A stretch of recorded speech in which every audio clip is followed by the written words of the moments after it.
more steps toward unifying your Battlegrounds experience, destructible terrain on Tago, and a new way to hide your vehicles. All this and more as we dive into the Update 35.2 patch report. First up, we're continuing to work toward unifying your Battlegrounds experience. This update adds vending machines, previously a Miramar exclusive, to Erangel and Tago. You can also keep an eye out for medical vending machines that distribute first aid kits, bandages, and med kits. All these machines still have their chance at a jackpot, so test your luck when you run into one. In addition to this, Erangel is also getting Tago's destructible pots. Breaking these has a chance to give boosts, healing items, throwables, and even secret room keys. So embrace your inner Link and smash away.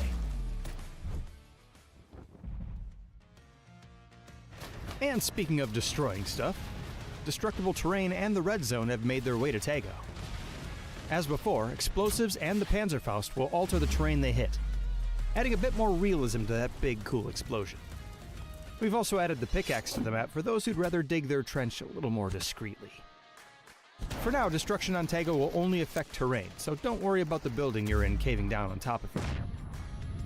And on the topic of discreetness, you can now find vehicle camo netting on Erangel and Miramar.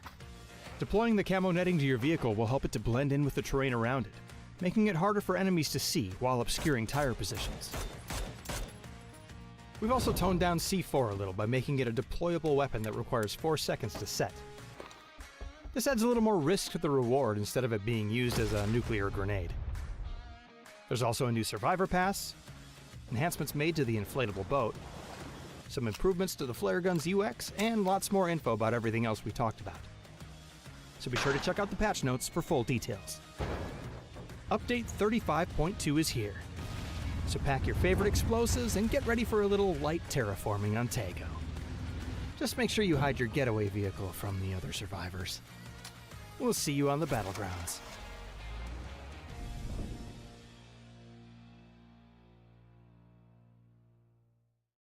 Welcome to the PUBG Players Tour. This year, we're introducing structured competitive play in third-person perspective mode for players of all ranks, levels, and ability. Here's how it works in EMEA and Americas. PUBG Players Tour competition is held in 2-week phases. Each week, you and your squad can compete in player scrims. Think of these as a great alternative to ranked play. Each day of scrims will feature a variety of maps, with defined team and lobby sizes to ensure a balanced best-of-3 rounds. Teams will earn points based on their performance, and daily leaderboards will track their progress. When the scrims are over, the top teams will qualify for the PUBG Players Tour Cups, where they will be joined by up to 10 invited teams, featuring some of the best players in the region. Players' Cup leaderboards will track team performances across 2 days of play, with the top 8 squads progressing to the final round of competition.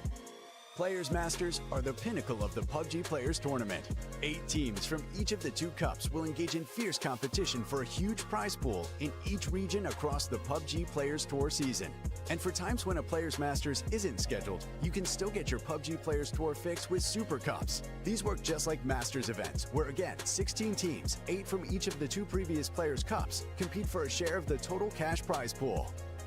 Welcome to the PUBG Players Tour. You know the game. Be a player.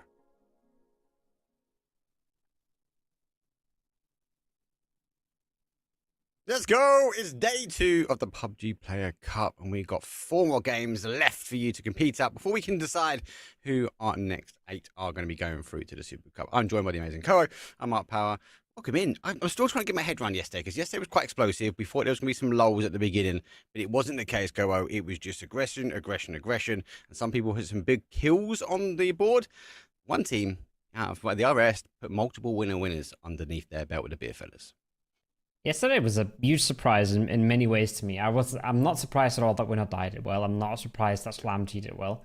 But the fact that the beer fellas are walking away with 3 chicken dinners is crazy, right? And then at the same time, we had an Ascend, very flat for 3 games, winning the last one, salvaging the day. So the winners of the games, I would say, weren't really sort of the fraggers, the insane amount of kill points gathered. Yeah, I don't know if you had the chance to chat to the guys. I was in Björn's stream today, and I was talking to him like big games today, and he was like, "We were just not happy with our performance yesterday." So Yeah. Ascend obviously do put it out in the last game. I think that is critical. But back to your point, the Beer Fellas, I think they were shocked they got 3 wins as well. The first one was kind of in the right place. The second one was a little bit stronger when it comes down to closing out, and then we saw the third game and. Again, playing the angles really, really well. And obviously it went down to that 1 versus 1 and they're able to get the conversion. So I think they'll take it. But I don't think they were expecting the amount of wins that they got compared to, I think, some of the teams that were driving, like we saw there, the Slam Gs of this world that were trying to conquer as many kills as they could and arguably taking a very aggressive stance across the road to also try and get the win. Yeah. A different approach to the games, I would say, especially if you want to go back and look at the Rondo, BFLs were basically chilling for the entirety of the game, but I'm not faulting them for it at all because they were in one of their spots. They were doing the right thing, but they had quiet games in the first Miramar and in the third Rondo, so they weren't popping off and they didn't have to pop off like crazy to win their games. They still got 19 frags. That's still super, super solid. That would still put them as, I think, 5th in the lobby, 4th in the lobby. Yeah. But obviously, where they really, really shine is the placement points. Let's talk about some of the shine of a player. And Levante Cunavini on the screen. There was a few of these players that actually really stood up above the rest. And at this point, I definitely felt like Levante didn't deserve to win. Multiple teams crashing him in, but it doesn't matter what you threw at him. He refused to go down into the blue. But he wasn't the only one. There were players, individual stars. Arctic's doing the same as well. Actually... I feel like getting used to this mode, getting used to this format, getting used to the TPP angles, and really exposing some of the great opportunities that they can do to get a win. Yeah. I love to see Werzik pop off as well. I feel like it felt like he's played TPP. Yeah. Especially, but for me, and a real eye-opener was their last hot drop on the Wrangle. Granted, they didn't play a great game. They ended up getting kept out of the circle. When he was breaching that building and he had a teammate put the enemy low and he could have ran through that door, but he instantly like hip fired the doors off with the SMG before he went in. That felt like someone that is, you know, it's a fish in the water. That guy is feeling comfortable with where he is right now. And I think a lot of FPV pros do not have that level of confidence yet. Yeah. This is going back to the old school. And I think, again, we're starting to see some of them start to work their way through. We've had players that have been very creative. We talk and look about the retired Pixel. He's always one that's been very creative when it comes down to this sort of format as well. So it's good to see some of the old school coming back and some of those tricks. And there's that final chicken dinner, though, from the guys, again, with the MG for BFL. So, yeah, BFL is doing well. Slamgy obviously were very, very strong. But I do think it's worth a mention from them. A team that we expect to be going through. We are looking for a top 8. And they didn't have the best start, but they're able to convert at the very, very end. So I suppose my logic at the moment is the momentum for them should stay, and they've done potentially enough to qualify already, right? Oh yeah, I would assume so. I would assume that everybody that's above the 30-point mark is qualified at this point, and that should be SlamG in first, BFLS in second, Winner Die in third. We'll talk about the leaderboard when it comes to it. But there's a lot of teams who have basically kind of done the work. They just have to lock it in today, right? And that's a ton of teams on the scoreboard right now. We really only had Joven and Tridvaras, who didn't get a whole lot going yesterday. Everybody else got some points on the board and put themselves in a position to be fighting for qualification today. Yeah, we're just getting an opportunity to actually look at that leaderboard because we, as I said before, we are looking for that top 8. And obviously, Ascend with that last game did put them into that top 8 conversation. But it's pretty tight. We always talk about this. One game can change it. I even think, I'm going to say even a Joven or a 7 gaming, if they have a good start today and they get a good 2 games out of this, they might be in a topic of conversation. And I'm quite surprised about 7 gaming because historically they've been quite strong, especially in this format as well. But being unable to convert to a top 4, only getting kills, I think, again, they're going to be a team that's be slightly disappointed with what happened yesterday. I think the big question is now, can that team reset and catch up with the rest? Yeah, it's going to be interesting. There's plenty of chances still, however, right? I mean, if you're looking at this, 14 points in 8th, 19 points in 7th, 20 points in 6th, that's not far off for a winner chicken dinner, for a fight night, for a 7 gaming, whoever. And Ascend especially, I would say, they're looking okay on the leaderboard now, but like you said, they're not happy with their performance at all. And they got the vast majority of their points in that one singular game where the game ended in their compound. So Ascent isn't looking good right now, and that is fair to say. And if they don't step up from yesterday, then there's a really good chance that one of these teams on the right side of the scoreboard plays one good game, closes the gap, and clinches away the qualification. The big thing for me, let's talk about Ascend a little bit more, because some people that might have just joined in here for day number 2, not going to be had the full picture. Obviously, Ascend, a lot of the players are in PNC. No surprise that we're rocking PNC jerseys because it does kick off next week. But a lot of that team obviously has gone over. Kidikai's doing the IGL, and obviously we've seen him in action. And we spoke yesterday that for me, he's quite an aggressive player, but you were giving a bit more detail. Actually, he's kind of told where to point and shoot and go run down and make those plays. So there's an element of the IGL. Obviously, he has to sort of take the team on his shoulders, but then he's also got 3 other people which have done tryouts, and obviously I know the guys, right? But he's obviously having to also make the calls, but joysticking the rest of these teams into the late game. So there's a lot on his shoulders, though. There's a lot on his shoulders. He just needs to make sure, for me, he keeps at least 1 game or 2 games, and they should be going through. But they've got to play with this team, haven't they? They can only sub out, is it 1 person if they want to, when it comes down to the Super. Yeah, it's they gotta make do at this point, right? They gotta figure stuff out, because this is the last 4 games in this circuit that qualify you for the Super Cup. We are at the bottom. We are at the Player Cup 2. This is the second chance to make it to the Super Cup, and we are at the last day. So whoever gets top 8 today makes it to the Super Cup, where we will be playing for $5,000. Everybody wants to be a part of that. It's the best of 12. It's going to start on the 1st of August. So it's not that far off either. And everybody wants to get there, and Ascend would hate to miss out on that. So they gotta get their stuff together. We're gonna start scrims again soon. We're gonna start another circuit right after that Super Cup. That's gonna lead to a Masters, right? Even bigger numbers there. But for now, we're looking at qualification for the Super Cup. As I said before, I really like this format. I really like how this works. You get 2 opportunities that you and your friends can kind of sign up. You get onto Challenger Mode, you check your team in, you do best of 3s, you get as many points as you can, and you qualify through to this stage. This stage for me is kind of the first stage, where then you've got to kind of, you'll be fighting against invited teams, and that's kind of where the level starts to increase. And then depending, as you say, Cara, depending on the time of the year, is whether you're going to a Masters or a Super Cup. Obviously, they have difference in prize pool, and also difference in best of 8, best of 12 or best of 18, right? So obviously a 2 or a 3-day event. I do like it. But it is key for people to get signed up. This is the opportunity as well. If you think you've got what it takes to get to the circuit, there isn't that many left. You've got to have to get yourself signed up and get yourself involved. Back to the teams today. Obviously, we will be getting the lobby kicked off, though. There's a couple of other teams which are just on the outside. I want to talk a little bit about Winner Chicken Dinner Esports as well, because we saw them last week in week number 1. So they're a returning team. They went through the qualification again, Koho. And they missed a couple of games in week number 1.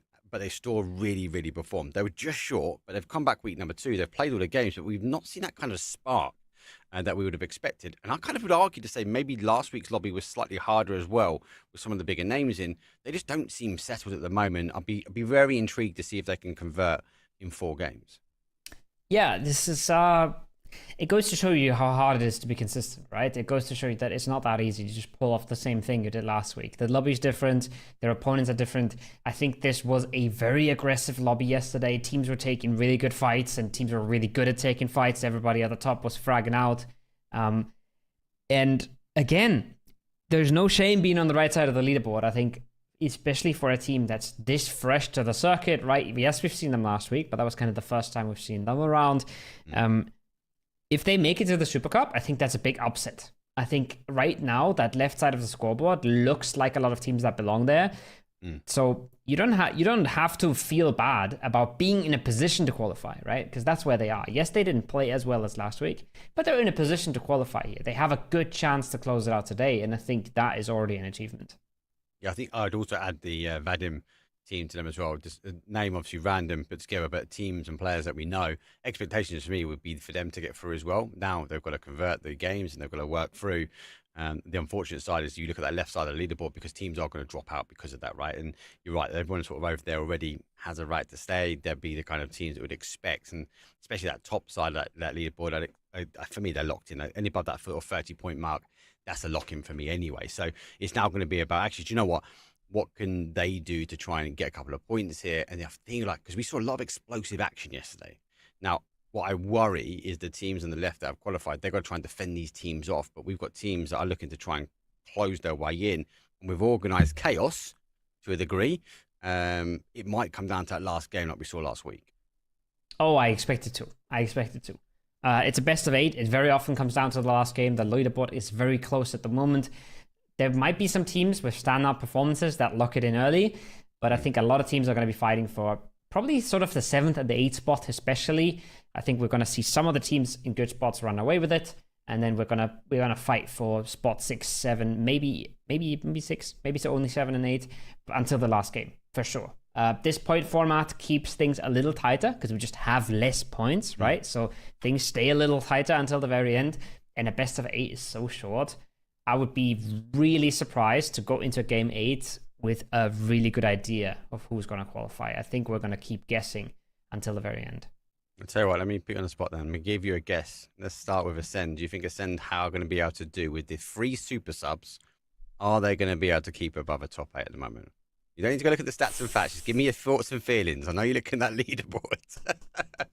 Oh, there Ascend, you go. Production throws up thank you, as well. production. Ascend is currently 7 points ahead of Winner Winner Chicken Dinner Esports. They are currently 7 points ahead of not qualifying. I think that they will bring it home, and I think it's going to be quite close. I would expect Ascend to stay in that 7th to 8th spot, but if they play one good game, or 2 or 3 decent ones, then that should lock them in, and I think they should have enough to get the frags necessary to stay in that top 8. But I'm more sure that it's going to be close than I am sure that they will make it. Okay. It's a diplomatic answer to us, that one. But we have to wait and see. As mentioned before, we've only got 4 games left. And we've got to kick things off, though. Plane is set. Match is going to be queued. It's match number 5, day number 2. And it is the final run of this circuit. Flight path, though, for this one is a west, pushing a southwest across towards a east-southeast. So very much favouring the low side of the map, the southern side, as we go over Los Leones. Observers back. We found the plane. Here we go, though. Everyone's going to jump out. We have to rock it. So proud of himself. Love it. Okay, next time, start it closer to the plane, and we'll catch it again. All right, we're leveling up. No, good stuff. And a good plane path if you're a southern team. Not a good plane path if you would like to loot water treatment. Not a good plane path if you're a Cabrera team, but Ascend has already flexed into Chumacera here. Not sure if that was intended. Not sure if they wanted to switch it up. Usually a water treatment team. But no contention here at all so far. I really like their drop in water treatment as well. I think it suits them well. I know historically they kind of jumped out early and went to the corners, right? I think majority of the time water treatments give or take mostly in. Obviously this plane path a major exception, right? But I think they play well from there. I think they made a couple of mistakes where they've gone out to the outside edge, but historically have kind of sat in that centralized spot now, and the zones come back their way, and then once they get to that end game, they can do that conversion and get those wins. So, be good. It's a team which I'm really interested for myself. Is actually 7 Gaming. I do feel like for me, it's going to be a team that is going to be driving to qualify because they're on the outside edge. I do think they have the capabilities, but we have to join back, and we'll pause that for a moment. Go next, Esports on 100 AR. Back at it again. We saw this yesterday. It was a bit scrappy. I definitely feel like Go Next, they got the short end of the stick. They did hang around here for quite a long time before having that rotation in as well. So we'll have to see if there's any early engagement like we saw yesterday. Never nice to share. I think everybody's had situations in life where you have some unfortunate neighbors. Maybe they get a little bit too close. Maybe their tree grows over your fence, you know, that's the stereotype. German neighbors getting angry at things. Los Leones, you can share it. It works, but it's not comfortable. It's not nice. You gotta be on your toes a little bit too much. You don't really have the vehicles you would want to. It's not really a good time, Mark. No, and again, this obviously we're in the CPP format. We see FPP formats where we have 3 teams in here, no problem. And we've seen TPP hot drops in smaller towns and just not get aggressive in any way, shape, or form. It becomes this kind of lukewarm. I've been surprised by this one. Los Leones seems to always find an early engagement. Is it to do with the cars? Is it to do with the zone? I'm not quite sure. I like that 100 ADR are starting to move out. Gaming, as I mentioned, they need a big game, at least today. Good shots. Gets a connection, but now he's taking huge shots back, and a great shot puts him back into cover. Now he takes the opportunity to move into safety. That must feel bad, connecting the bolt. And then not getting... Oh, he connects another one. Jeez. That's 100 damage right Stop there. swapping over. Yeah. This is... Feels bad to get the connection and then not get the knock. It's not easy. What? What? Nah. He just needed a distance goal. What is this guy on? These guys are too close. Leave the AK. Drop the AK. You don't need it anymore. Looking for the next one. Don't forget, obviously, they're going to have the angle. They're going to know where he is. He's drawing him into the peak. But he's with that distance knock. They've got to think about how they get the res here. 7 gaming now starting to collapse. You can see the reinforcements. Here comes the crash. He makes the run. He's going to get the information that he's now sitting behind the red trader. Shot goes through. Doesn't get a connection, but Groan's already there. He's applying the pressure. And 7 gaming collapsing in.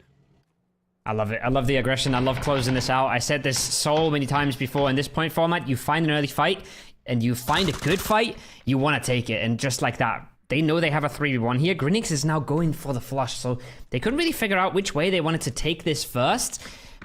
Now he's trying to go for that flush. Now he's already doing the damage. But they have isolated this into messy engagements here, Mark. They're not going for a 3v1 anymore. They're now going for a 1v1, a 1v2, and another 1v1. So this could go wrong still. It could go very wrong. Grinix takes a couple of shots back in the down body, but Queso comes in at the right time. They try to close the angle, running around the outside, but get exposed. Grown now with the long distance mini sprays the 5.56, but no connection, just whistles past the ear. And now it's a 2 versus 1 in this compound as well. So be careful. They have divided, but will they conquer? That's going to be the big question. Nate tries to go in the building. Kovac Enjoyer finds the angle, spots off right, just like that. Knock and flush. Now down to a 1v1 against Groan. They already thought he was in the building, then they thought he left, but they never really got the right idea. And Kazoo's flushed on the other side as well. This started so well for 7G, but exactly what I was afraid would happen has materialized. It got messy. It's no longer clean. They're suffering casualties. Thing is now for fight night, he hasn't got the helmet, so he obviously wants 7G to kind of fall on his sword, but him now being the solo player, if he remains here, 7G just going to collapse this way, right? We can see there's a third party coming in from a distance, but he won't be fully aware of that. 7 Gaming won't be fully aware of that either, so he has to take the fight to them. That's the right call. Unfortunately for him though, Groan does tuck in and confirms it out. And then bad rotation, they make a pretty good rotation into a third party, but unfortunately for them, with the dance that happened a little bit further away, 7 Gaming already had to disengage and play back towards the west. The thing is, our rotation is here, but they're here very late. They are here. Oh, Grinix, you don't want to be doing that damage. They are here very late. Instant replay on that bolt shot. I don't know how that connects. Jeez. He flicks it up the last second. Absolute belter of a shot. Opens up the fight, puts them in the spot. Now bad rotation. Oh, Grinix. Oh, no. Oh, brother, you were already safe. You were already good. He's gonna just make it out. But surely bad rotation understand that they're going for this blue chip tower, and surely they know it's a 4v2. Yeah, they should be getting their kill feed read. I'm surprised they're not repositioned up towards that sort of north side to catch this rotation, but he's dancing with the devil slightly there with those car rotations. They are going to have to try and play back. Now the question is, they would have seen that car go. Groan's running this way. He's now going to get the information. Now sees the cars rotating in behind him. So information has been gained. Grinix has a limited amount of time to get that recall back, because he's fully aware he's got a team collapsing on him. I don't even know if you stick it. Yeah, nah, I don't think you stick it at all. I think you got to reposition. You got to get yourself in a spot where you think you can take the fight. He does just that. He wants to get that opening knock, and he's let them go through. Looking for a third, maybe looking for the fourth, but they're going to swarm in. They're going to outnumber him. This is going to be almost undoable. And just like that, immediately punished. The blue chip's no longer in the right hands. Groan, he does a bit of damage, but what can you do? He's in the middle of a field. He's got no car, no vehicle, nothing to do here. And it doesn't matter if you can blue chip revive. If you don't have numbers, if you don't have control of the situation, this is what happens to you. And I love that BR realized. I love that BR rotation said, hey, we don't let this guy get the res ever. We just go and we take that 4v1. We take that 4v2 if it's a 4v2. Early fights are easy. Early points are easy. Let's go. Yeah. And that's part and parcel of the change-up, right? So for those, again, that might be understanding why I talk about differently about points. For the win now, you only get 5 points. I call it half-price chicken dinner, right? But you're looking for a top 4 scenario. So that early engagement where bad rotation done was key. And you can even see they're chasing down the final player of 7. Okay, put the map onto the chats. That'll get you towards that link to be able to watch that one. And there we see some games going down. They've gone down with 4 points, though. That there, arguably, is not a bad game. Them, yes, they've gone out quite early. Yes, they're not going to need more points. But they're not a bad start. I mean, 4 points is 40% of what they got yesterday, right? They ended the day on 10. So that's how much an early fight can give you. We said Ascend is kind of on the cusp. They're kind of on the cutoff. The real cutoff was 14 points. So that's literally just slightly above 4 points a game, right? So this is not a terrible game for 7G, of course. But the problem is you gotta be a little bit better than average if you're the one catching up, right? That's just how the math works. And the math is mathing, as you say. Yeah, but you're right. It's again, they've got to be reliant now on the teams that already qualified to hoover up as many points as they can. If we see a Slam G get a huge amounts of kills or win or die, etc., it's going to be in their favour. But they do have to keep a higher average than everybody else. Oh, lose one. Or die. Fortunate by the sandstorm. Trying to hold the angle. Rob's going to be able to get moving. Go next team, which definitely had a good day number 1 compared to last week. Now also pushing towards this way. So 100 ADR just in the next bowl over. They are looking down towards Picardo. Oh, just extend out very much on this sort of east side. Most teams, give or take, are in the centre, waiting for the zone now to pop. It plays back towards that sort of northwest area, which is dangerous. It doesn't. Give or take donuts up here. I'm going to put Picardo into a big question. One of the biggest things, the change of this latest update here, Kyle, is that big stadium that sits in the southwest corner. It blocks a lot of line of sight, especially to those hills in front. So we've seen plays there where actually they've used that to their advantage, kind of play their way through. It gives them an extra stepping stone when leaving Picardo. Yeah. So I'm intrigued to see if it plays back that way. I'd love to see that stadium take effect, should we say. PUBG would love that. Love to get some promotion on the Espa collab, but we'll see. For now, it's a little bit down to the southeast. Win or Die get their flush. That should be their second of the game. Classic Win or Die, right? They frag and they frag and they frag and they never stop. Belief, meanwhile, is holding the farm compound. Melman's pulling up, saying hello. And he's going to hear this car coming in. Does he know there's already a player there? That's the question. But he sees that car parked as well. So he should have a very good idea of what's going on. Yeah, I think Melman, we know he's got the depth of knowledge to understand. Now they're going to bait in secondary car as well. They would have heard the initial car come in as well from Melman. So they keep the cars alive. They are parking the other side. Melman trying to figure out where the rest of these players are. I think those scouting a little bit ahead. They are disengaging. They don't have the belief to hold the compounds. They are moving to an element of safety where they came from.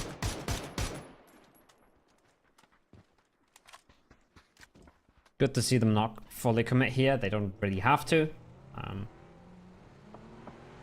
Not sure how they're going to work out from this. Belief, I mean. And Vadim, good spot. Belief, on the other hand. Now 4-man in the rainbows. They decide to play it safe. Again, not take unnecessary aggression here. But they got to flex back out. They got to either go west, maybe take that warehouse compound, or maybe try and push away some of the teams around them. The rainbows usually not going to be enough to be playing a good game here. You really rely on the circles. Yeah, I'm with you. That disengagement from Leaf is very... I suppose they had the players that don't know. Obviously collapsed in that way. I thought they would have committed to that compound, especially with just the one car putting up a Melman at the time. So, wait and see. So, from phase number 2 to 3, we might go back towards those rainbow compounds. And obviously, it plays out for them. So, they've been lucky enough at the end. Melman, he's lucky enough to climb up to the elevation. I think that comes as a reward, though, for this compound if they want to. Manactive further back. He's got elevation behind him as well. So, very well split out, though. Vadim's spots. And then back to the beer fellas, though. In that southwest corner. Watching these teams rotate past. As Joven, what makes its way into Chimsera?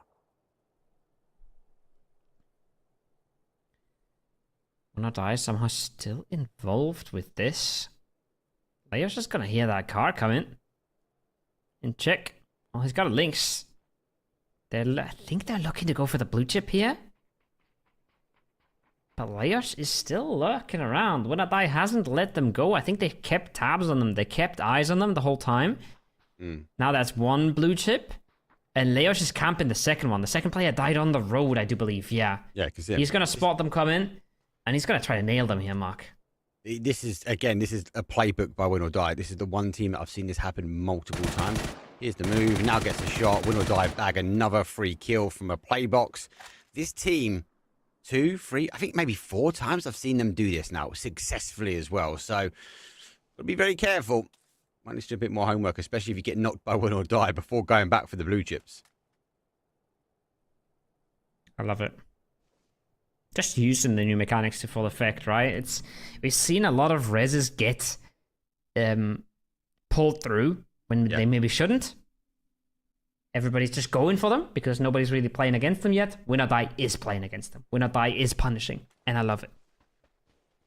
Additional kills on the board, so they'll be happy. There's 2 chips there, that's what I'm saying. How bad now put himself in a position to try and catch. They're also going to get their car. Maybe say about the disengagement. It could have an impact if he gets a connection. Not going to be the case. He's going to go back for the chips himself. What I think he doesn't know is that Leos has just repositioned himself. And he's just said, hey, hell of my bad, take on the helm. Wait for these guys to come out. But phase 3, Blue will tick slightly more. They might want to try and catch him a little bit further in, or maybe go hold out one of the recall systems. I really thought Halamabad was just going to camp the car here. I think he could have maybe gotten himself eyes on the vehicle. Not on the player, but on the vehicle. But hold that thought for a bit. Slam G. Doing similar things over here. Trying to keep Joven out of this game. The Sandstorm's going to slow them down. The third party's going to make things worse. They don't even see where they're being shot from because they're in the Sandstorm, but somebody else is seeing in. They have to pull back for a second. They're going to let that res go through. Age was good. Did go for the car, went over the top of their shoulder. Did catch the player further afield. They have got the res now, so there is 2 holding. They have a bit of cover to a degree, but one good nade here. Or launches one out. Doesn't quite get the airburst he wants. Arctic does put down the distance. The MK does play effect, and Joven who took the longer rotation in here. They've taken the longer rotation. The animation is going to be the downfall of him, and it's going to be Gravity that would take the main. Slam G, they are farming. Fortunately for Joven, they've taken a fall. Berg's just not respecting another player to be there. Goes in fully. Turkish Bay gets the nade in, does a bit more damage. The rest should still come through, but Slamji is a little disjointed again. Very aggressive from them, right? It's what we used to see, and they're very spread apart. But one good piece of util could have sealed the deal there. It might be too little too late now. I think Turkish Bay, he's been contained. He's not longer a huge threat. It's a little dicey for Slamji. Interesting to see the recall did go ahead. So we have 4 players back. Where'd you land? I suppose you're going to go to the outside edge. Chimasera might be a temptation because you might get the loot, but they're going straight into the heart of the danger here. Win or Die. They have to try and draw straws with Ascend. Ascend coming in, no. C4 in hand from Burn. Got to be careful here. Levante needs to get the med back on as quickly as he can. Jeddah trying to hold off though, but third party coming in also from the Beer Fellas, and they do put Aniko down. This is a bloodbath in the petrol garage. This might be a disaster for Ascend here. Yes, they got a knock, but now they're just barely even pulling up. Nix gets the blue zone in. They've got themselves at least 2 of the flushes, so they have, you could say, consolidated. They've gotten some points at least, but now they're stuck outside the garage. When Adai is going to come out to nade as soon as they can. This is messy stuff. Oh no. Leos just picked up the C4. They've changed hands. He just needs to put it on the outside edge. He's exactly going to do it. He's put it on the outside edge and play back to the other side of the petrol garage. The only thing I worry about is how explosive that petrol garage is going to be. They have the opportunity. They come down the Dorito. That can provide some cover. They are in the bowl now here, so not taking third-party action, though, from Beer Feathers. And there's a lot of other chaos happening. More teams starting to crash their way in. Will die to try to figure out exactly where Ascend are. More importantly, where to place the C4. This could be pretty optimum though, and that's going to force them back around to the north. They gotta swing around now. They're gonna get so aggressive, and they're gonna walk into some of them here. I don't think they can run away far enough. I would probably expect them to wrap around the gas station, but they think they can create enough distance. Keely puts out the smoke. Neeks in a smoke himself. And yeah, that's well enough. Nice. Well done. Read the situation correctly. I thought they'd have to swing around, but they have more experience with the C4 than I do. And they realize we can just keep our cool. We put out the smokes, we take our time, we live. I love how it's changed hands as well, because it came in from Ascent. But well played on both teams, actually. One of die to be able to try and use it, trying to figure out the best location for it. And then obviously for Ascent to understand that that could be the player they're trying to work from. One of die with 5 kills at the moment. Ascent just on the outside. More teams are starting to crash in. Melman having a look as well as he's come back in on the other side of the road. A lot more teams centralising up on this sort of position. Live around him conveniently. Down to these teams that are on the outside edge, the Slam Gs, the beer fellas of this world that have a little bit of elevation. They can punish, but for how long? That's going to be down to the zone. Yeah, this is not the outcome that they would have wanted. Six Moon caught as well. All bleeding out, all dying to the zone. Wexner himself as well. Full rush. They get the reses in, but just getting the reses is not enough, especially when the reses are so late. Win or Die is now on the sweep. They spot Ascend. The util comes over. Neeks is surely going to go down. Keely has to pull the 1v2. Has to take the fight. He looks to run his way through. He's behind the shield. Has to get one because he's going to try and hold up. He gets one. He gets 2. What a hole from Kilikai. We said that he has the team on his shoulders. Now he has everything as he will claim win or die. A couple more points. A couple more steals. And Ascend survive out here. I don't think there's the opportunity to go get the chips, but he's in a good position to try and stay up as a solo. What a play from Keely. Not even the Observer trusted him to have this one. He was in a good spot. 50, Folded 50. shields are so good, man. Folded shield is so good. In TPP, even better. Love to see it. I still think Vadim will have a good idea about this, so whenever they want to, they can breach the gas station, but regardless, right? That's a massive stand for Keely. I think that's, what was that, 5 kills for him already? Yep. 5 kills for Ascent. This is exactly the kind of games they needed. This is exactly the kind of points they needed.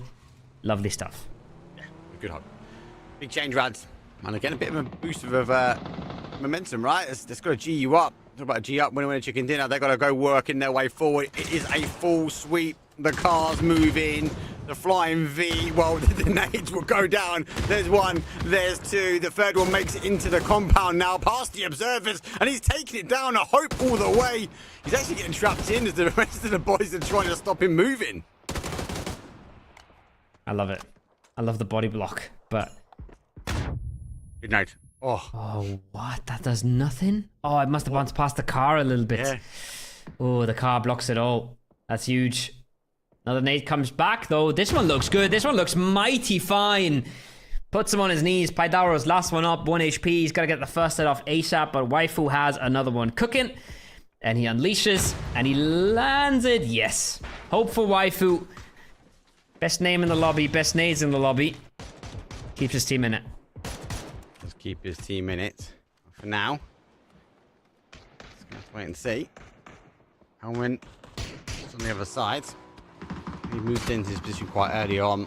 You know, he's got a little bit more of a staging ground here, right? They're going to wait for this next zone just to sort of move and try and work out where the commitment's going to be. They're going to be able to keep their cars alive or make any play from this position.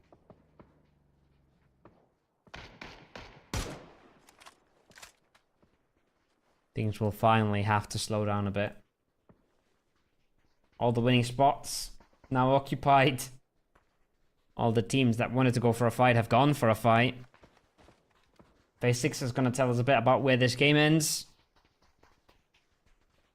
But we've already seen a few solos pull off massive stuff for their teams here, Mark. Winner, Chicken Dinner, Ascend. They both need these points so badly. Oh, what a play. The circle ends just on the other side of the gas station. It's not bad for beer fellas either, but I do feel like Slam G is going to clean up that side of the zone, Mark. Yeah. Well, Winner, Chicken Dinner, 180 yards. They're going to look towards this sort of west now, aren't they? Ascend. Is someone going to crash into them? Don't think so. Not yet, anyway. I think especially for them, we're going to see the boys had him just sort of hold tight as well. I think the attention should be on the West now. Should be on where these teams are going to play in. And Beerfellas, they are taking the aggressive stance. They are playing down towards Slam G. I think that's the right play. 100 ADR, they're the variable for me.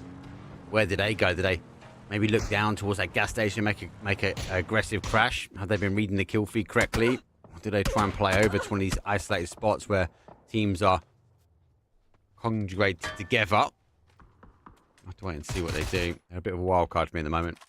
I think they'll have to play. They'll have to play towards the gas station. I think that is the straightforward play. And they don't even have to breach it. They can just slow play it. Use the low ground. Don't get shot by the rest of the server. Make that play. If they want to come across the road, they could. Across the road, excuse me. But they're putting themselves under the eyes of Slam G there, which is something they just don't have to do. They can just win the north side of the road. And that's going to get them probably 2 more eliminations.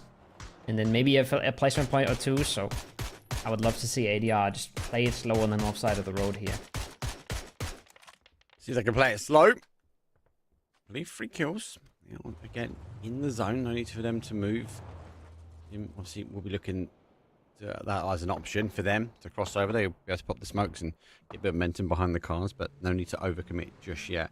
Back to 100 ADR. Well, they've got to make a play. And I think the play towards the gas station is the one, or at least stopping this bowl here and waiting this next zone out. And that's going to be quite dangerous for them. We're not in chicken dinner. That solo could cause issues if it gets the right angle with the smoke wall behind. They're going to be fully aware. So there's no surprise attack from him. Not just yet. That level 3 vest might play a big factor a bit later. Oh. Spots Opium Sad Kid. Does he catch him? On the move on out? Probably not. Don't think that car is really accessible to him, but...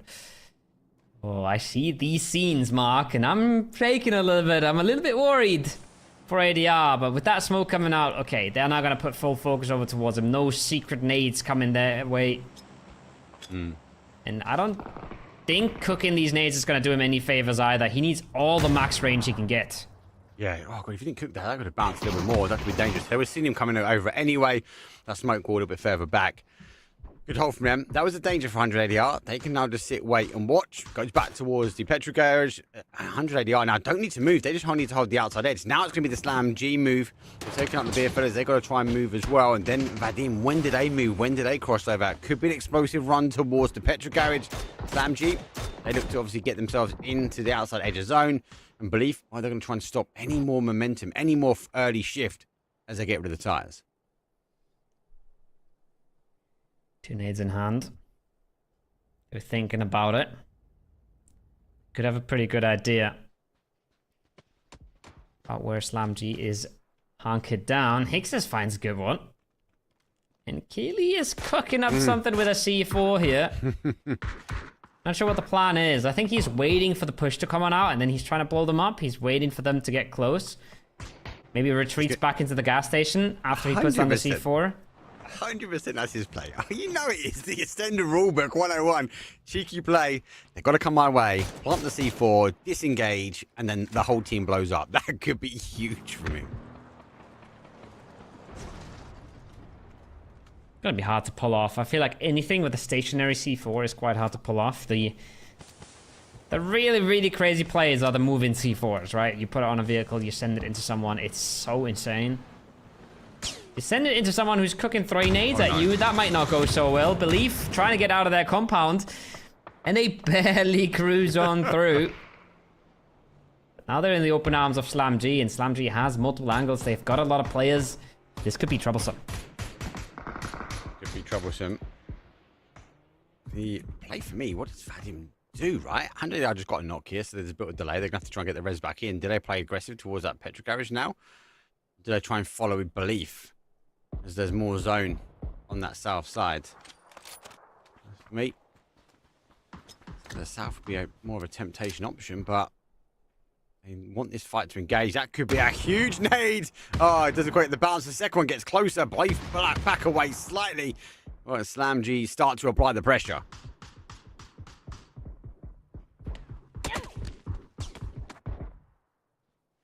Arm in the hands. The mighty boo stick. Could literally decide the game here. We have a few strong teams left to square off. Phase 8. We're gonna end south of the road. We're gonna push out ADR and Vadim first, and now is the time for Keely to make his move. I love it. Give it another 5 seconds, and then maybe start putting that C4 down. He wants to get the confirmation that they're moving at him. Yes. Timing is gonna be a little early here, but he doesn't know that, and he doesn't have the time to wait either. So I don't now, know. Well, Bookie hears it and says, this is not an option, guys. We gotta wait it out for a little bit longer. And Keely has bought himself a lot of time here. The problem is, they still got almost a minute until that zone is closed. Things I have no idea where he is as well. The massive smoke wall. He needed a car push. He needed them to come in the car. They were lucky enough they were running in on foot. Oh, it's got one blue zone, 2 mollies, handful of flashes. But they're going to go out, 7 smokes. So we can continue to deny information. You have to hear the footsteps now as they get closer and closer. He's looking to try and time it. He's not going to be able to stack up the blue zones as he's only got that one.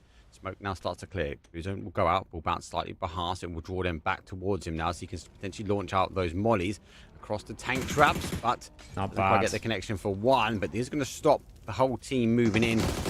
Rookie dancing on the edge of flames. He's getting in clean. They're combining now. They're combining onto Vadim. They're just teaming up against it. Keely, where does he go at this point? Oh, he's playing with fire, but he doesn't have anywhere else to go. Rough times for Ascend. Vadim, step back in, but ADR has been kept so busy that they haven't made a move at all. This is actually so rough for them. Yeah, they've now been caught on the outside edge.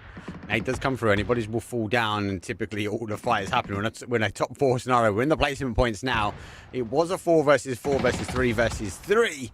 Multiple teams have got knocks. Believe the only ones that have the full set. The roster coming in towards this one. Nate will come out though. They go down. 100 ADR are going to fall though. Vadim able to hold out, able to down, try and get the res. They clear their side of the zone, but it's already pressing in phase number 9. They've got a limited amount of time, to restock their heavy util.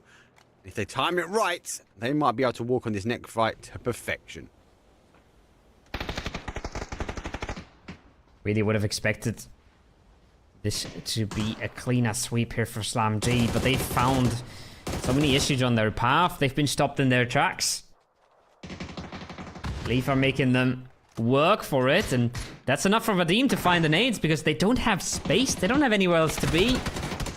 This is just not the Slam G we expected in this late game. They gotta step up big now if they want to get anything done this game. Yeah, they stopped the aggression. They completely dropped out the anchor that stopped the move, and now they're pinched in. Vadim taking advantage. Melman goes for one, looks for the spray for the second, but he has to go down towards the dirt to get the res in. As anybody's that will finish things up. Good play for them. They now continue making this drive, and Vadim have played this to perfection. They got lucky. It came to the crossover. JDR took on the fight. They were able to clear that. Now they just need to try and dig up this final player. They pop the smoke, they look down towards that sort of west side. They haven't picked up. He's already moving around towards that northeast corner. And we'll have to believe that they can maybe convert this. Never lost hope in the 1v3. Gotta stay true to his name here, but honestly, I don't know if it matters. He denies. He's called Never Lost Hope. He's literally called I Never Lost Hope. And he denies in the blue zone.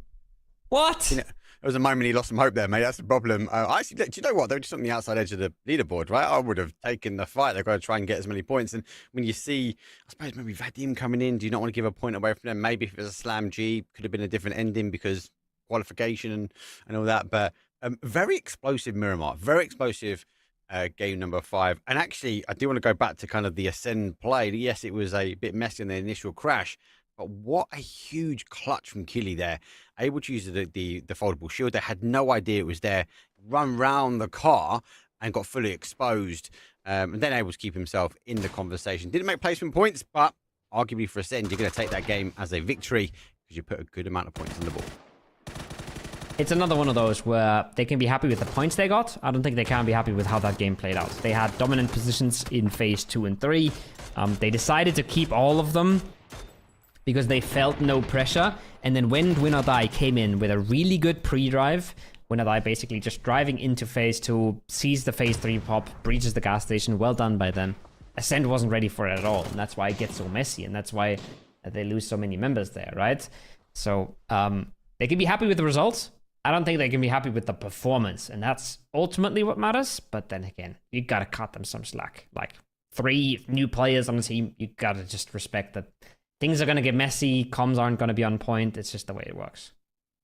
Well, I'll give it to him. SlamG, obviously, we're looking aggressive as well, but when it came down to it, Vadim was the ones that conquered the final Miramar. We're going to go for a quick break. When we come back, it'll be time to Tago.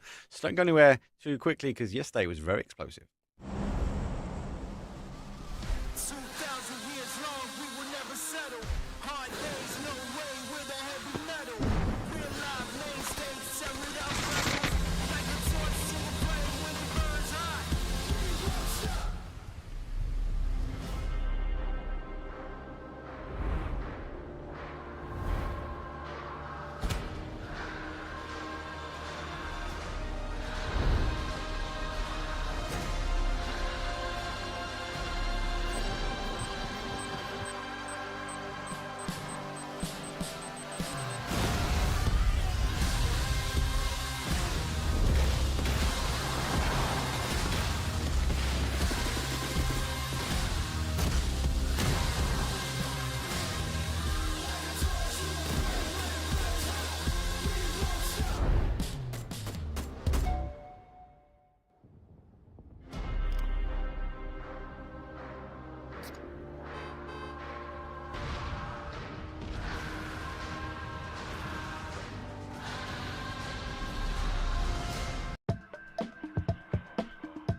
More steps toward unifying your Battlegrounds experience. Destructible terrain on Tago. And a new way to hide your vehicles. All this and more as we dive into the Update 35.2 patch report. First up, we're continuing to work toward unifying your Battlegrounds experience. This update adds vending machines, previously a Miramar exclusive, to Erangel and Tago. You can also keep an eye out for medical vending machines that distribute first aid kits, bandages, and med kits. All these machines still have their chance at a jackpot, so test your luck when you run into one. In addition to this, Erangel is also getting Tago's destructible pots. Breaking these has a chance to give boosts, healing items, throwables, and even secret room keys. So embrace your inner Link and smash away.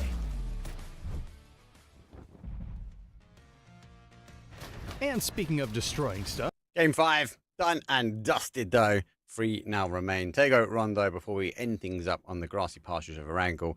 But good game. Most of the teams able to sort of control it. I'd even go back to the early 7G fight and go, actually, do you know what? They'll take the 4 kills because arguably it's going to be a lot stronger than some of the other teams that perform, because if you've got caught out in those rotations, and then good shout from bad rotation for them to actually close out the opportunity for them to even get bodies back in. So lots of good plays, lots of early engagement. I expect the same again coming into this next map, as we do know sometimes the heat's dialed up when it comes down to Tago. Yeah, I think this was an interesting game as well. I think this was a good opportunity for a lot of people to learn a lot, right? You learn that you can't just blue res, because even though you have the chips, right, there's a lot more variables to it. You can't just go for the blue chips just because they're in the blue. You can still get camped. We're not the eye showing that to great effect. And then even if you do get the reses, that might not matter all the time, because where are you going? In a phase 3 that has all of the teams in it already, you don't have a position locked in. It's rough. If you have a place, if you have a compound, it's all good. But I think it was a full rush there, just flying in. They have to go into the blue to try and survive a little bit, and they obviously don't have the gear and the manpower to make it out. So a lot of nuances there, Mark, that teams are just now getting the grip on. Yeah, it's for the changes. People, again, we're seeing this sort of development of the recall system. We're seeing the development of how teams are playing it aggressively and defensively as well. So, but yeah, big shout again to Win or Die. Multiple times we've seen them do that. So for me, you've got to start putting a name, like a sort of tick against their name. Like if you go down to Win or Die, and you want to try and go back for your blue chips, you just want to double check before you get there as well, because they are a team that is likely to try and hold out. Them and BB as well. So it seems to be a play style out in that region. Anyway, game 1 done, dusted. We are going into game number 2, aka match number 6. We are doing a best of 8 here. So it is time to get into Tago. But a lot of these teams, this is now where they have to start dialing things up, right? Because they haven't got as many games left to go. We are looking for a top 8. So it's key now that actually, yes, even if you didn't have the best start today, you've got to convert points here in game number 2. Yeah, you don't have a whole lot of choices left. You don't have a whole lot of chances left. So it's getting spicy. We're going into the Tago. We're not going to make you wait any longer. We got game 2 of the evening on our hands. We got an observer flying across hospital. That's going to be a spicy one, because he's going to have to turn that around somehow, Mark. Ooh, yeah, okay. Lamppost, big turn. And there's a plane. Do you know what? Close call, but I like it. Absolutely love it. Absolutely love it. Do you know what as well? He's going to that building and you can see he was thinking about going through or going over. And the last minute he went through was like, if I made the wrong call here, am I going to make it in time? When he converts in time to a good flying path, actually, much better than the first game. It is a southeast up towards the northwest, goes through the heart and the soul of Tago. So most of these teams will be happy, and it doesn't take long. If you need a good game, well, what a better way to start it off with a hot drop where the cameraman was. Ascend versus Vadim. That's wild. That is wild. Vadim in a good spot for qualification, Ascend in an okay spot. Neither of them really locked in just yet. And I already see that not all of Vadim are going. I think they're pulling this off last second. At least 2 of them are. Melman's floating off, and then there was a player being shot in his parachute, but I don't think he's fully disengaged either. Matt Dickative was the one taking a bit of fire. This is a wild location to hot drop. Yeah. And it's 2 teams who can't necessarily just throw away a game. I do like Hospital, though. I do think, as much as Studio was fun, I feel like Hospital makes sense and it fits into the terrain a lot better. And there's lots of elevation here as well. Lots of players will go up towards those buildings and take the higher ground, and then that's even taken into account that on that sort of west side, those hills, that third party action sometimes comes from there, and you can kind of expose these compounds out on this side. So I do like this area. Interesting that the 2 of Vadim have kind of disengaged. Molman's gone towards that north, so he's got a lot of distance if he wants to kind of collapse in. It's going to come down to, I suppose, Ascend's comms here. Can they isolate out the individual bodies? Do they know where they are? Negative, if he gets the opening knock here on Burn, that could be huge. It's going to maybe dismantle Ascend to a degree. He needs to find a position he can get the shots clean.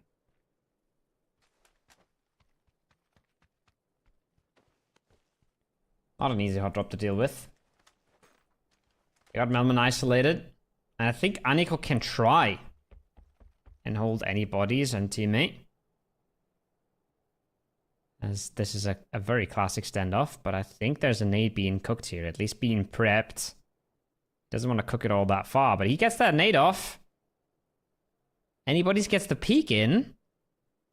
That could be game over for Aniko, no? I feel like they know where each other are, right?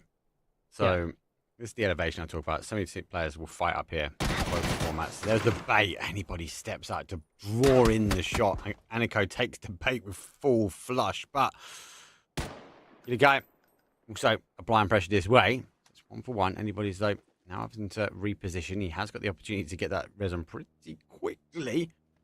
And now looking towards his north. Now he's the car, sees that rotation coming around, and Melman's not in the quickest vehicle here. He has to get clean shots, lines up, waiting for the trees to clear. And opts not to go for it though. I think he's just trying to figure out exactly where he's going to play into. No, doesn't want to make a mistake. It's not going to be... I mean, these hot drops, man, they're so hard. There's so much that can go wrong. So awkward. And the buildings are so complex. Björn now sees everything and almost gets his head taken off by the Dragunov. That's a big one for Kili. That's a big tap. Kili stepped up today. Definitely stepped up today. I just don't know. Pushing. Yeah.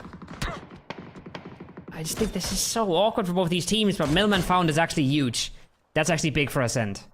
Yeah, Björn is just trying to hold that anchor position, right? I know it's quite an aggressive anchor, but he's containing him. He's gaining the information. So if he goes down, it sort of exposes and blows him apart. But We have to find the information. He knows exactly where they are. He's going to be getting those tags up. The rest of the guys now sort of charging their way forward. They need to be cautious, though. It's not going between. Split these two into two parts. This happens. Flash comes through. Sets round. Sees one. Looking for the second. Nade comes out. Able to get this conversion as well. Aniko steps up. There's two of them down. Kileka and Aniko. 2 fraggers in the game yesterday that they won. No oh, way. That's beautiful. Hello. See you later. Was it Car is stuck. I think so, yes. I don't think they got out of there. Big points again for Ascend. They just caught up now. They just caught up to Vadim. They're both on 28. They're both looking good now here, Mark. What a play. What a nade. Difficult. Lukewarm drop. They got the zone. No zone does come back down towards that southeast corner. Let's have a quick look at the leaderboard, though. The calm before the storm, excluding those points you've just seen here. CSN will be catching up. So they are still in the top 7 position. Bad rotation now find themselves in 8th. When Chicken Dinner, unfortunately, will fall down a spot as Belief move into 9th. Still pretty close. They still have an opportunity, but they've got to get games on. As I say, this game 2 is going to be critical for those teams up in 9th, 10th, and 11th. Absolutely. Bad rotation is a team you should be looking out for as well here on the western side, making their way on in. The beer fellas, though, looking for a bit of a road camp, I think. 7G just cruising on through. That could get spicy. It's a good hold. 7G are going for a full send. Now they've taken initial shots. They have actually stopped here. They need to get aggressive here. Does that play into beer fellas' tactic? I think they were hoping the cards would continue to rotate their way down. Now it feels like sharks are lurking round. He gets one, able to back round towards the other side of the tree. Looks for the spray, gets a good connection though, but there are more sharks lurking. And the beer fellas, well, they camp further down the road. They have to go full send to this now. They have to keep the pressure up, and all the hard work's already been done. So disjointed here. Oh my God, more. For the beer fellas, but a third party on the camp now. Belief coming in. You just said they were crucial. They are in 9th. They need every single point, every single frag they can get. And it just feels like 7G is going to be stuck in the middle here, Mark. I don't know where they even go. Yeah, they get aggressive. They were like sharks. They saw a bit of prey. They were like, well, we can isolate you.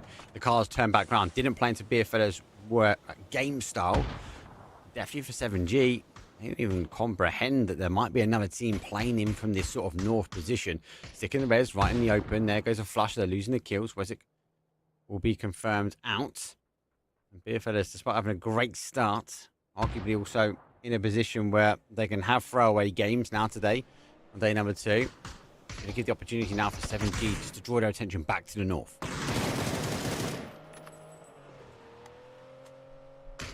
Player picks up a freebie. No one shooting back. Never lost hope. Well, he lost hope in that last game. But he's here again. This time with support from teammates. Going very aggressive. Taking a whole lot of risk here, but it doesn't matter. He closes it out. Picks it up. A team ace. 1 for each for Belief. And they walk away with 4 points. Yeah, 4 points. Take it when you're up. 7G, they having to play the aggressive hand, and it's not really working for them. Again, they just weren't ready for that sort of third party. So a couple of teams already falling. Lots more action. Joven though on that west side. Also now taking the fight. FR has the hard cover, has the compound, but they are split. There's a 2-2, so they have the opportunity to kind of sweep that hillside. See how strong this compound's been, especially for one man. So keep an eye on that one. Wait and see.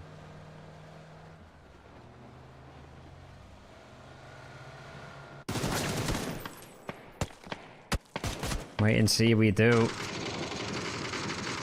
Send getting mighty aggressive on this.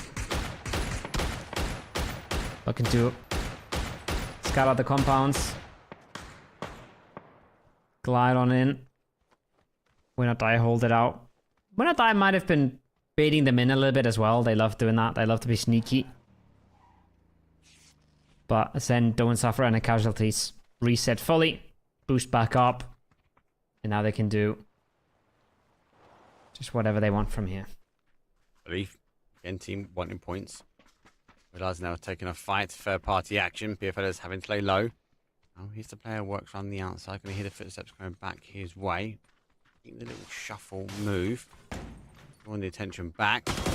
Now, Flash comes in, takes a few shots on the outside. Positions looking for a little bit more of a trap play. There's the first couple of shots. They do get conversion. There's one. Looking for a second. Does get the second. It's a 2 versus 1 here. He has to try and dig deep, but no, it's not going to be enough. They close the door. Final call here for Beer Feathers. Will take him out in 12th. Points being distributed to the teams that need them the most. Yeah. Belief. Just taking some deep breaths right now. They need this game. They need these points. They love what's happening right now.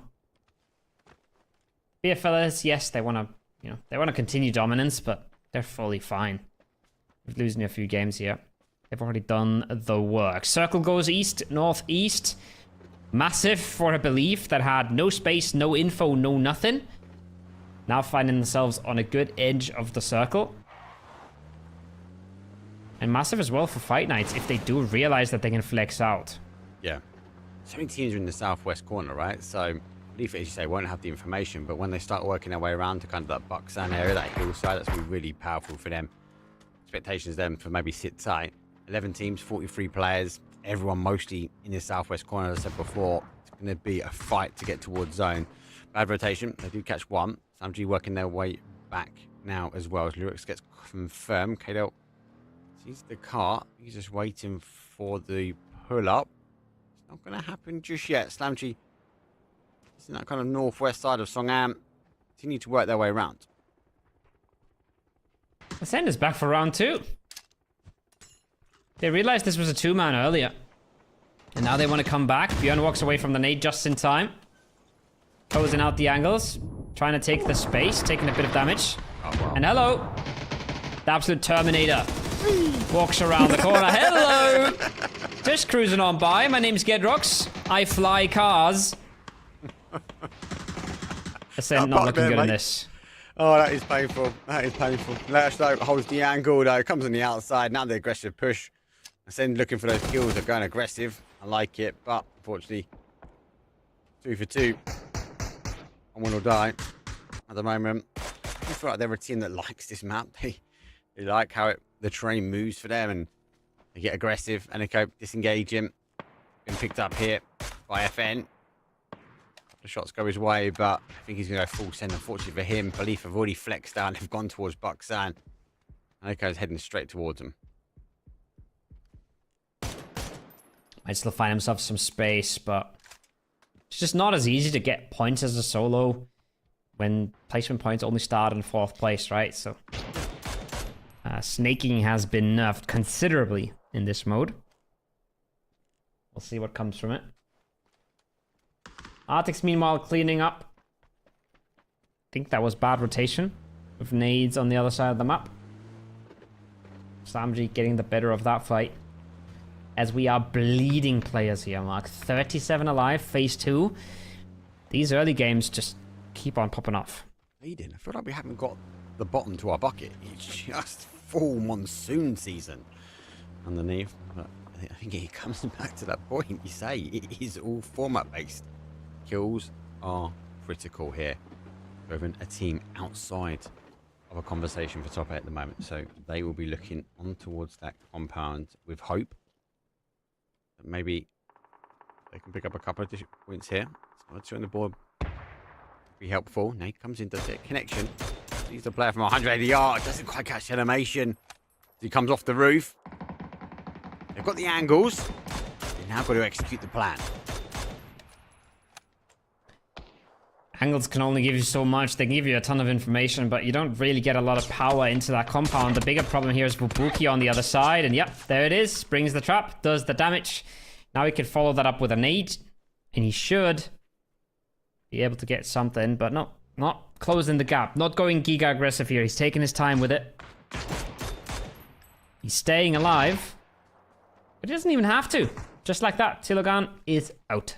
Yeah, Sakid was the call that he's one shot. Took the opportunity to cross the road, using the buildings as cover. 180 art with the FAMAS. Level 3 helmet and vest. It's going to give him the extra buff, the extra confidence to take the fight on. Put himself in a position where he can get into that car as quickly as he can. And again, both these teams need to move in. 100 LER have already got a foothold in the next zone. So, Joven did the right thing.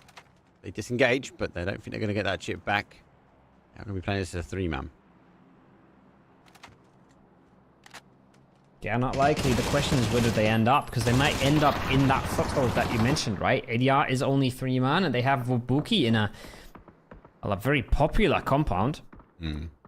He might be getting himself 1v3, but I say that Urituka loses his car, loses his life immediately. He's not going to make it over there. That's good news for Wabuki. Because the worst thing that can happen to him is now a 1v2. Yep. 3 became 2. A reposition. They're kind of playing checkers at the moment. Zone does come back towards more of a south side. Buxam is now just on the outside edge. Belief obviously have worked their way around. Winner chicken dinner going for a wide rotation. You saw on the map from a northwest now towards a northeast. So they're avoiding everyone in the zone. I'm looking to try and play a late game. Maybe pick up their points there. Stamji have been in the wars. Brooks is back down. So he's just going to try and find as much loot as he can. And you got to remember, he's behind this team now. So did they even see the shoot? Do they know that they're sharing the compound? Potentially. But back to the fight on the other side, though. Here comes those nades. He kept them for a special moment. The first one goes off. Damage is done. So go for that little jump. Needs to try and get the information on the other side. But at the moment, he's dodging the nades. But he gets caught out. Sad Kid puts another one down as they roll up. Joven, final player, now remains. Good dunk. His last act is running over his own teammate. Not the fight they would have wanted. Not the fight they were looking for here, Joven. Didn't work out the way they planned. ZamG back up to 4, resing Lyrics. I think bad rotation. Also gonna have resed 1 or 2 of their players, so both of the teams from that early fight should get numbers back up. But again, now we're looking at a phase 4 that you're parachuting into. Yes, in theory, sure, but where are you going? Look at this map. Tell me where you're landing, right? You don't have a team in this zone. You're a duo right now from bad rotation. Where do you even go? They're going to the city and they're gonna get blasted. It's the only option. It's the only option. And actually, it might help for Fight Night because I see the shoot coming in. I'm questioning whether they know Lyrics is there, right? He's in that town already, so they're going to land on top of potentially 2 strong They're really high holds. up still. Oh, they are, yeah. Dunk, dunk. There's 1, 2. They're going to be able to get the information. That KFC parachute is going to be a slight giveaway. Have they found it? They've actually come in behind the guys. Lyrics is played out, and the rest of SlamG who are in this position have also played to the northeast here, Goa, so they might have just got away with this. Ah, this is wild. I think Fight Night just not spending a second looking up into the sky there. Not looking at the respawn plane, not looking at who comes out of it.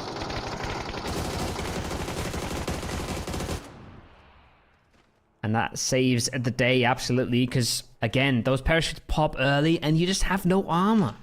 We get used to seeing people that shoot at parachutes, right? But it's either in the early game where you don't have attachments, you don't have sights, all that stuff, or it's against an emergency pickup where it's a fully geared opponent. But these respawns,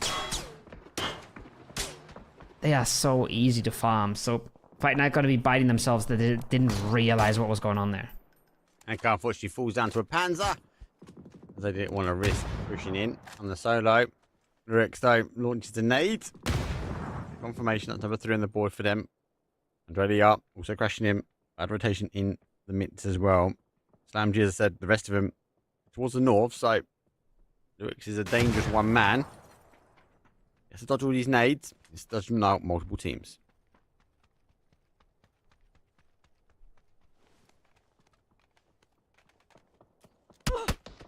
What a mess. What a mess on the southern side. And then ADR wants to get into it as well. Not enough that bad rotation is here. Not enough that FR is just sending right on by. Fight Night still waiting on the hill. This is going to get so clustered, Mark. It's dangerous. I feel like everyone's sort of playing chess, right? They're all just trying to leapfrog in front of themselves and the next team and trying to hold them out. And then there's another team does the same and they're drawn into attention. So very scrappy now in the south, but now just lost the town. It does mean these teams have to move in. And Levante, we already know how much he likes to shine on this map. He's got MG. spray. Gets one knock. Nade looking for that confirmation. And Will or Die. We're looking to go 4 to 5. Classic. Classic when I died, taking the fights, taking the frags. Thing we haven't talked about is the fact that Belief actually lost a player to Aniko. So they knew where he was and they pushed him with a Panzerfaust, but Aniko got a knock and a flush out of that, so that's a big misstep. And that's a double knock with a mortar? Did I see that right in the kill feed? Is Exalt just getting absolutely blasted? Slam G, excuse me. Yeah, they are. I think so. South side. This is pretty chaotic on the outside edge. They are tracking, but they've got other problems now. They've got teams playing in towards their position. Slam G might get a bit of a relief to get the reses back on. He's launched on the U2 where they can. Arctic's in a position where he is resible. The Blues and Nade won't be helping. They are made of rubber. That bounces all the way down. Now he gets the angle exposed. I think that's him done and dusted. Let's get the jammer back on and then towards the other side. When we're chicken dinner, already pre-launching again their ability. The mortar, but it's not going to be the case. Getting pressure applied, and their Friday night will go down. Good, it's lots of outside edge downs, lots of third party. It feels like it's a consistent fight at the moment. There's no break. There's no break, and there's no breaks on the win or die train at the moment. Holding down their edge, they're taking their time, they're playing this slow actually, not overstepping, not getting themselves into the sandwich, but continuously sandwiching the outside edges. And that's a Panzer against the BRDM, and hoo-hoo! See you later! BRDM is the rock, the Panzer is the paper. You just lost rock, paper, scissors. Good game. We're in top 4 already. Phase 5. God, Phase 5. So I feel like there's been no breaks to this game. It has been non-stop since the drop. When I win a chicken dinner, they're a team that they dropped a placement. They need this. They need to get the conversion, but they've got the numbers. It's a 4 versus 3 versus 3 versus 3. But we do know this don't always mean everything. They have to try and control as much as they can. And the one fight they've got to try and control now, well, that's the fight with win or die. Leosh nearly getting done by his own car. But Levante does get a knock as well, so they trade a piece. A little bit of a reset here, but winner chicken dinner, applying pressure, and great nades starting to come out. I just praised them. I just praised them for taking it slow, not flying in, making sure that they stay on the outside. And then Leosh just flies. Great nade. Oh. Nade goes over the top. Pushes there. They still got Levante with a drop gun, so I would never count them out, but they have slowed them down. They have slowed themselves down considerably here, man. Levante needs a reload as well. He needs some 7.62 in his backpack. He launches over the top. He gets one. That's a bruise on nade. Be careful where you step, though. Leaf potentially looking on this one here. When I win a chicken dinner, have the numbers, but they haven't got the MG. But they do have the ability to hold the line. They get a quick one down, and Win or Die is down to hell of my bad. He's down to a one shot. He's going to be able to apply the med. Zone will shift away. He's going to try and find any loot he can, any heavy U2 as he takes the BRDM, and he might send it back to zone. It's got about 1% HP. It's now back to 0. It's got him across the smoke, so that's something.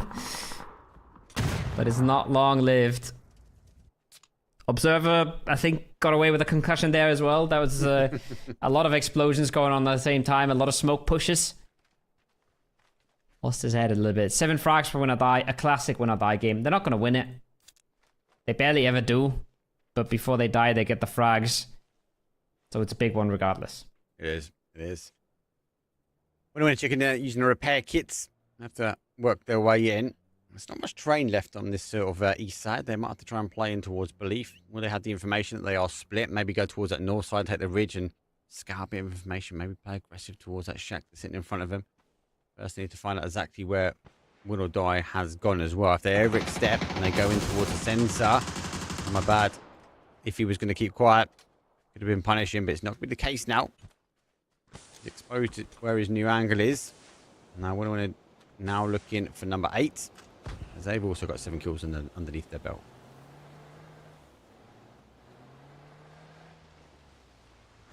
We're going to push with the Panzer. First person perspective.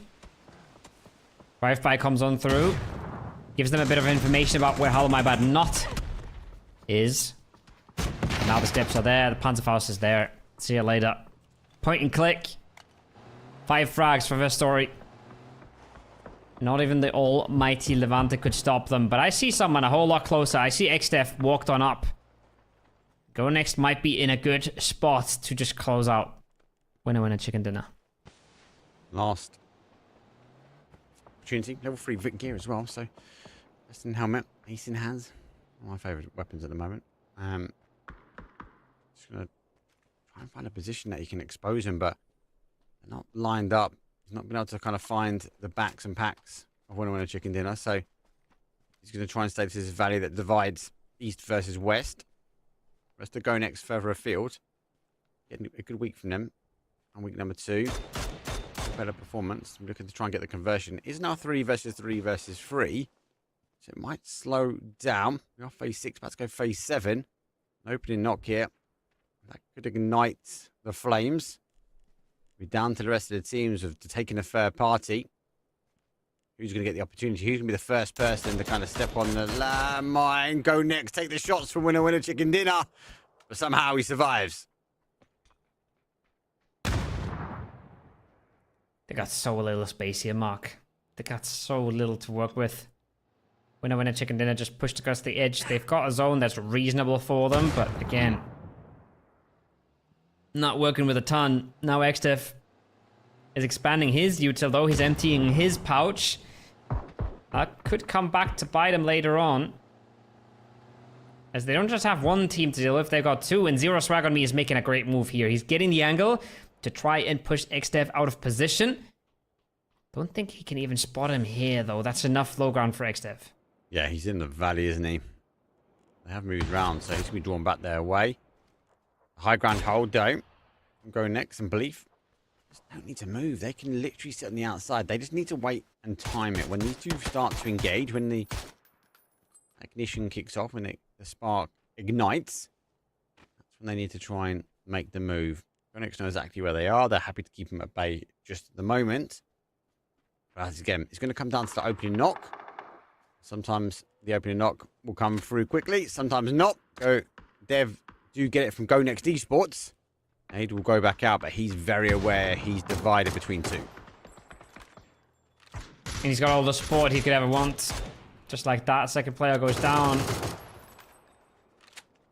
Zero Swag has not made a play at all. And now he finally steps up.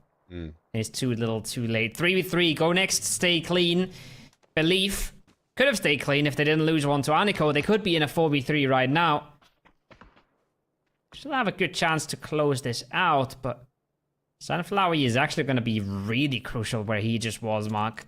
If he gets caught by XDev, the game's hard. If he catches XDev, the game becomes so much easier. Depends how much U2 XDev has as well, right? Is he going to try and extend towards them? Is he going to go try and get some more utility? I don't know where the rest of them are. No, XDev does catch him as well. So I like the move. Doesn't quite work out in his favour. How it goes towards Go Next. The favour, the high ground, the position is all good for them. See if they can get the conversion. Belief need to take belief that they can get an opening knock here. Otherwise, it's going to be another second place. Never lose hope, right? Just eyes are blue. Don't trust it anymore. Don't trust it anymore. That guy, he's conflicted. I respect the deny. You know, it's a good play, but yeah, it's time for a nickname change at that point. Flyer and Hope. They don't have a lot here, Mark. They don't have space. They got one rock to play with. They need a miracle. They need a miracle and a name change, according to you. It's going to be, all the cards are in Go Next court now. Going to take the last opportunity to get a few more meds on. It is phase number 8. XDev now moving his way around. I don't think they're going to be too surprised. They have lost a player that way. Now they have to try and disengage.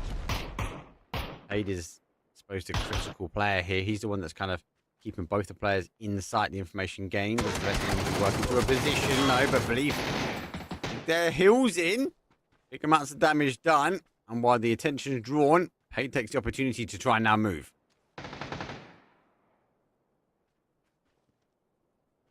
He's got a massive spot here. He gets on top of the rock with a P90.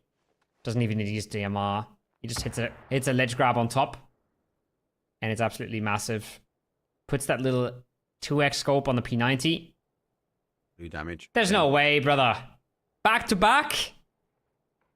Ah. Zoom of shame. Are they both going to play now for this? They're both not in. Gonex looking for the extra point. Play up.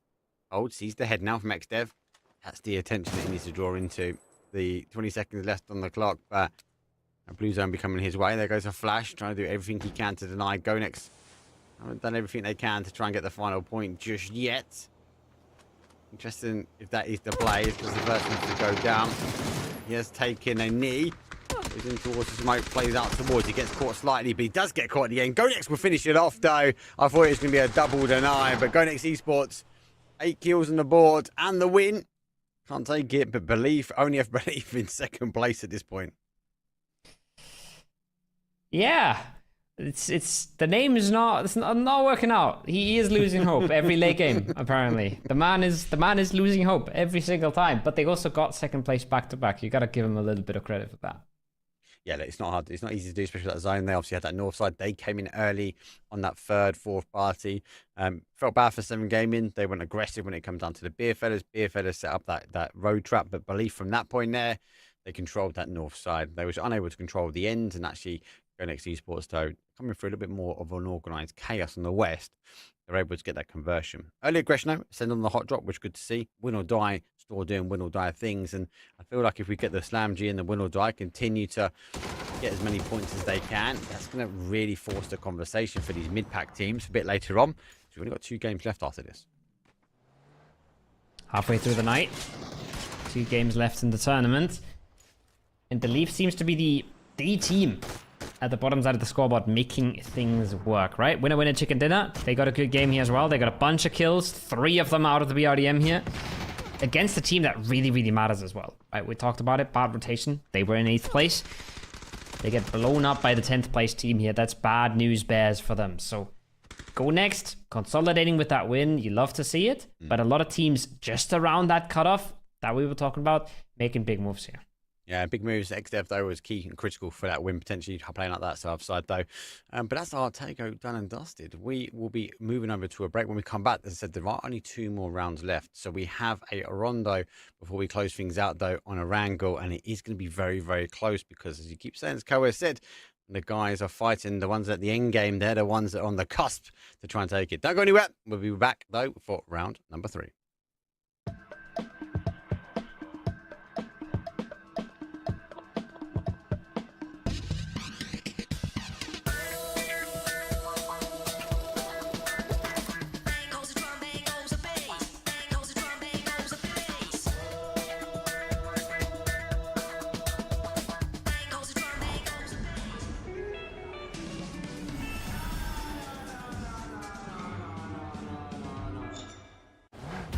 More steps toward unifying your Battlegrounds experience.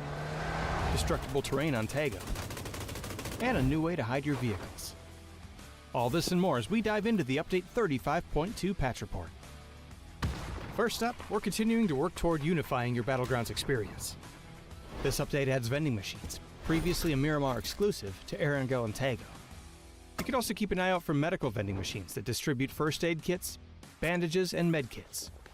All these machines still have their chance at a jackpot, so test your luck when you run into one. In addition to this, Erangel is also getting Tago's destructible pots. Breaking these has a chance to give boosts, healing items, throwables, and even secret room keys. So embrace your inner Link and smash away.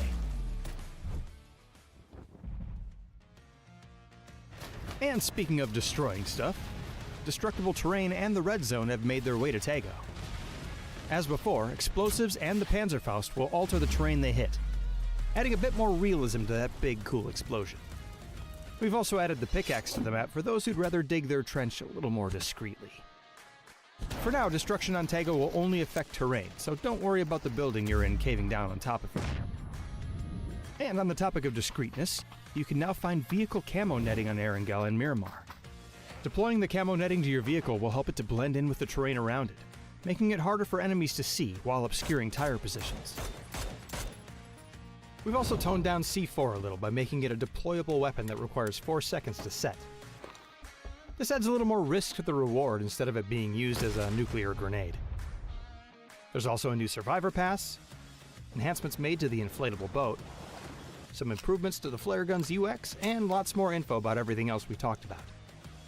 So be sure to check out the patch notes for full details. Update 35.2 is here. Time to Tego is done and dusted. No more, unfortunately, for this week. But it was a good showing. Very aggressive, early deaths and early fights. Nothing to be shied away from. But it does mean we have a slight change up when it comes down to the leaderboard, because that mid-pack is getting closer and closer together. And we only have those 2 remaining games left. Ascend still holding on to 7th place, with 1 point behind him in 8th. But a slight gap. Not a big one. Winner chicken dinner. Aggressive stance for them. I think that if they converted that win, we'd have a different conversation, but they are still holding on and trying to get into that top side. Can we talk about the fact that you just use time to Tego as a noun instead of Tego? You're in too deep, Mark. Love it, man. Love it. You're down the rabbit hole a little too far. But yes. I mean, looking at that scoreboard, it's pretty obvious, right? 29 points for belief, 25 points for bad rotation. That is 6th to 10th place. Everything is up for grabs there. If you're 7 Gaming or Fight Night, you got to win a game. You got to win a game to close the gap. That's the way it works. But everybody from that 6th to 10th place is super, super close to each other. I was going to ask you, actually, do you feel like 7 Gaming and Fight Night is now out of it? Or do you think they have to get a win? If one of these teams get the win in this next game, they can still be in that conversation for a top 8. It's going to be a difficult ask. I feel like even if they get the win, they're going to have to get the win with a handful of kills at least. Yeah, exactly. I mean, it's getting rough. It's getting rough at that point. Go next, though, for example, right? They lock it in with that last game. They lock in the qualification. A lot of teams that were playing good games, like a Believe, like an Ascend, they haven't, right? They've done the work. They've put themselves in the spot, but they have not nearly locked it in just yet. Well, let's see who can lock it in. I said we've only got 2 more games left, though. Bad rotation, winner, chicken dinner. These guys are the ones that will be looking to try and get that conversion in this next game. I think 7 Gaming, I feel like Friday Night are out of it now. I can't see them getting a win. Look, 7 Gaming went aggressive, right, that last game. So if they do it again, if they get the conversion, if they get the win, they've got to continue that momentum. But it only takes 1 bad landmine to step on. Let's get into it, though. It is time for Rondo now. Flight path, though, for this one is a west across towards the east. Another fair and equal plane path, but doesn't mean anything when it comes down to the hot drops as we accelerate our way into match number 7.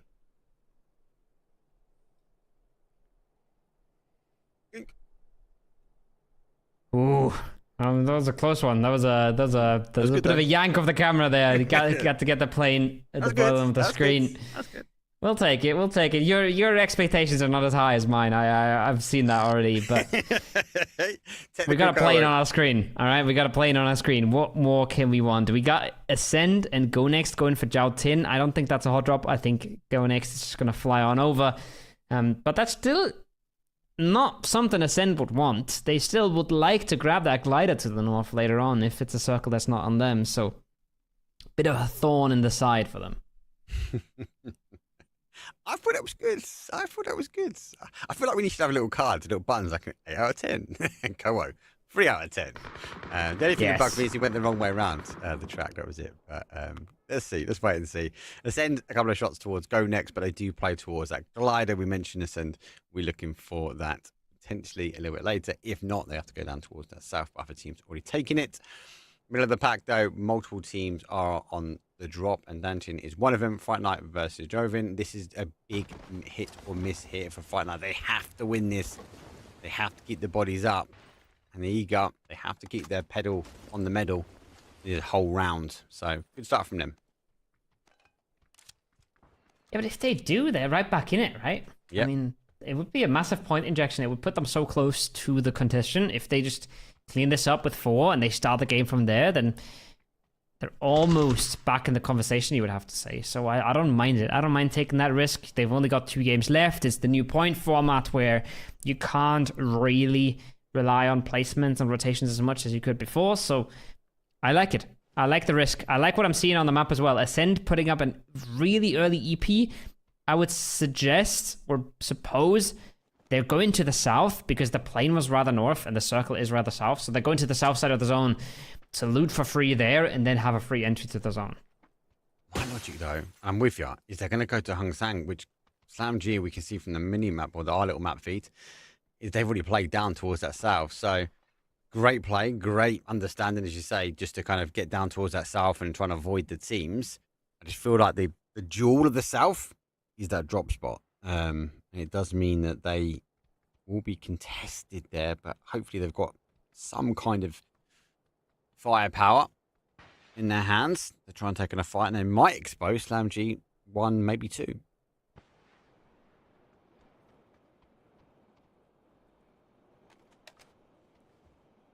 We'll see what actually does occur. We'll see what happens. Already see a second EP as well on the map. If you're watching the map stream, !map. Get yourself a bit of an idea of how these teams rotate, how they put themselves in the position that you see them dominate from. Win or Die is also going for an EP, but I think Win or Die are not actually all catching it. I think they mistimed that one a little bit, so they only got 2 out of 4 on the EP. That being said, Win or Die, they're in a safe space. They're all good. And Kovac Enjoyer has to go enjoy some more Kovacs after that one. M4 recoil, unfortunately, giving him the miss. And that could have been a massive opener. Have to wait and see. It could be an opportunity missed, unfortunately. She's got the information of 1. Obviously, the moment he stands up, there's a bit of elevation time, so he's going to kind of need a team effort. Antex hasn't got a vest, so he has to be careful how he peeks out. I feel like Joven, they kind of know they're out now. They would need outstanding back-to-back games to be in a top 8 scenario. But every second it ticks by here, it's something they might be taking away from Fright Night. Oh, this is a wild one. How has anybody ended up here? Does Win or Die have an idea? I don't think they do. Get Rush Levante. I don't think they're going to know. I think they're going to walk into this. Matt Nicotev's going to look for an angle. Hello, My Bad might have already heard him as well, though. So this is going to very quickly become very awkward. It's another one of those, a little bit like the Miramar hot drop with 7G on game 1, where you've got so many different locations that you're fighting in.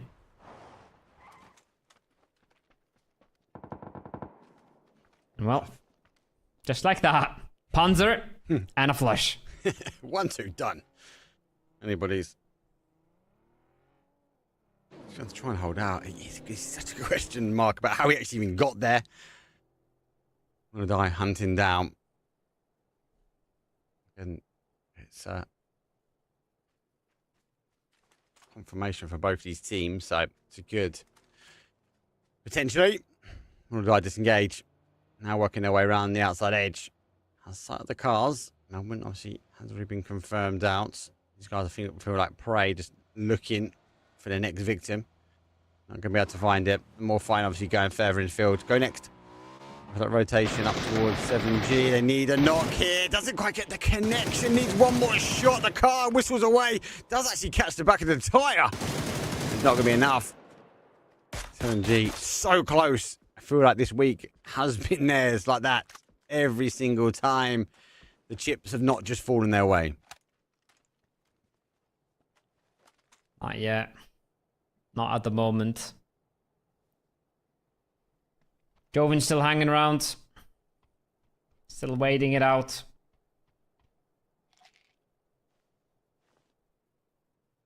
This is a TPP hot drop. As true as it gets.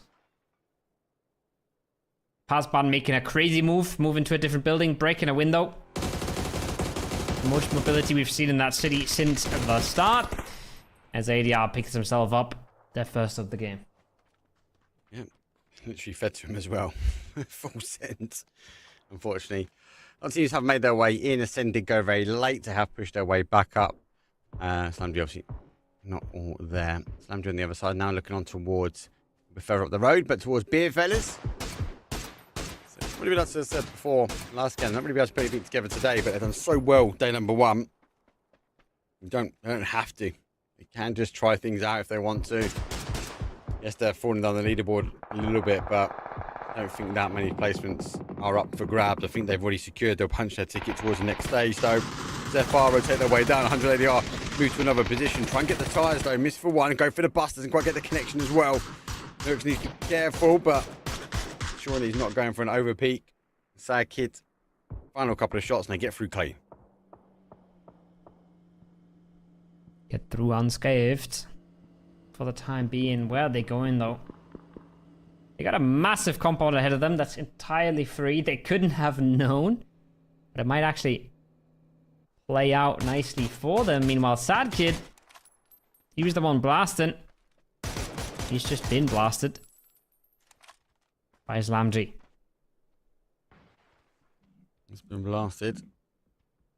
Slamji will now try and hold. Oh no, Beerfeller's going back towards Hung Sang. They're going back towards Ascend. Back towards the not so hot drop, the lukewarm drop. That's come part and parcel with this one. Both these teams don't want to really overcommit just yet. Both want to come out this one clear. They are in zone, so there is no rush. Fight Night holding angles. They have to reposition now to try and get the res, which they do. Antex has got a vest now, so opportunity now to loot, but with the movement to try and get the res, that's allowed Joven to sort of reposition here.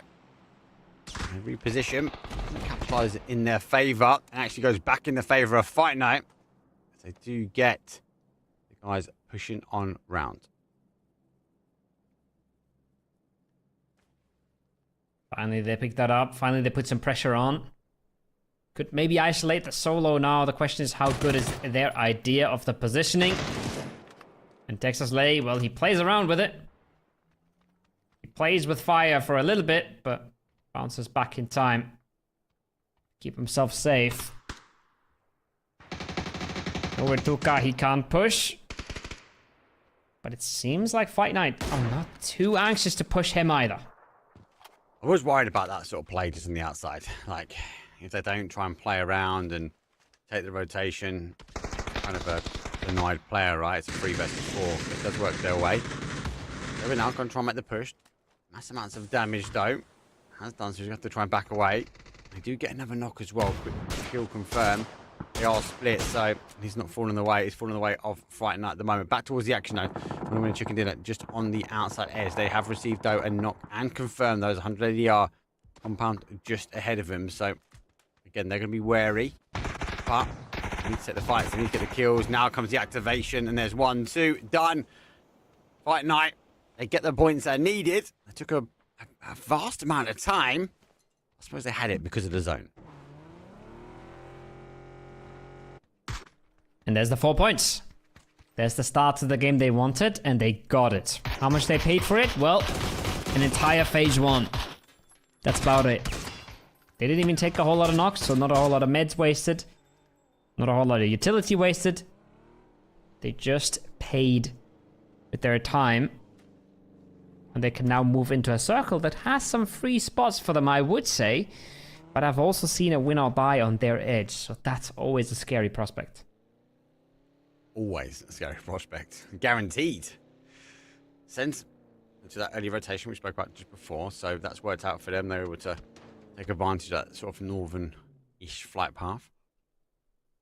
FR, huge rotation, unscathed, working their way from north to south and a different style of rotation pathing, but worked out for them. They've got a little bit of elevation. They can see Ascend in the line of sights as well. No need to extend. This is phase number 2, looking for the next phase. Teams will be eager, will be watching. This is where we start to get to see kind of third-party territory. And Neeks, well, he does get an opening. Job squad goes down. Now they're going to reposition. Lucky enough for them, they've got the bodies up on the high side. Have to overcommit. They have to move. Still try and hold. So a bit more of a bloodbath between those two teams.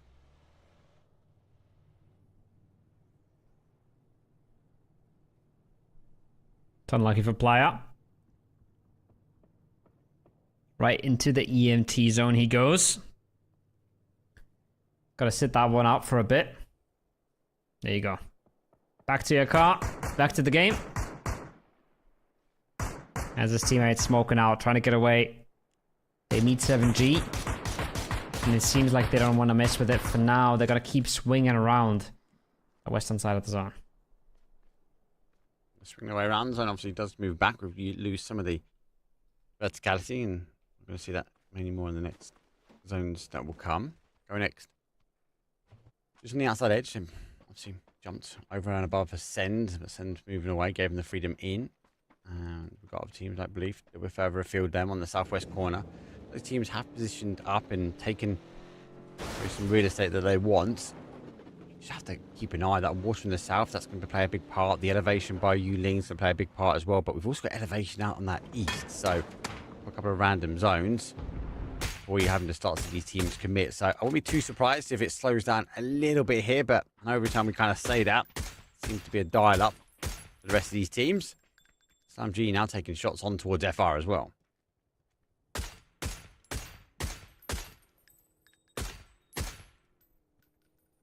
Absolute ADR farming here by Boostek. He's got 37 bullets left. But he just did... What was that? 20 damage? 21 damage? Hella worth. Hella worth. Gotta pump those numbers up. Gotta push your trial rating. Playa is in the next EMT. That's...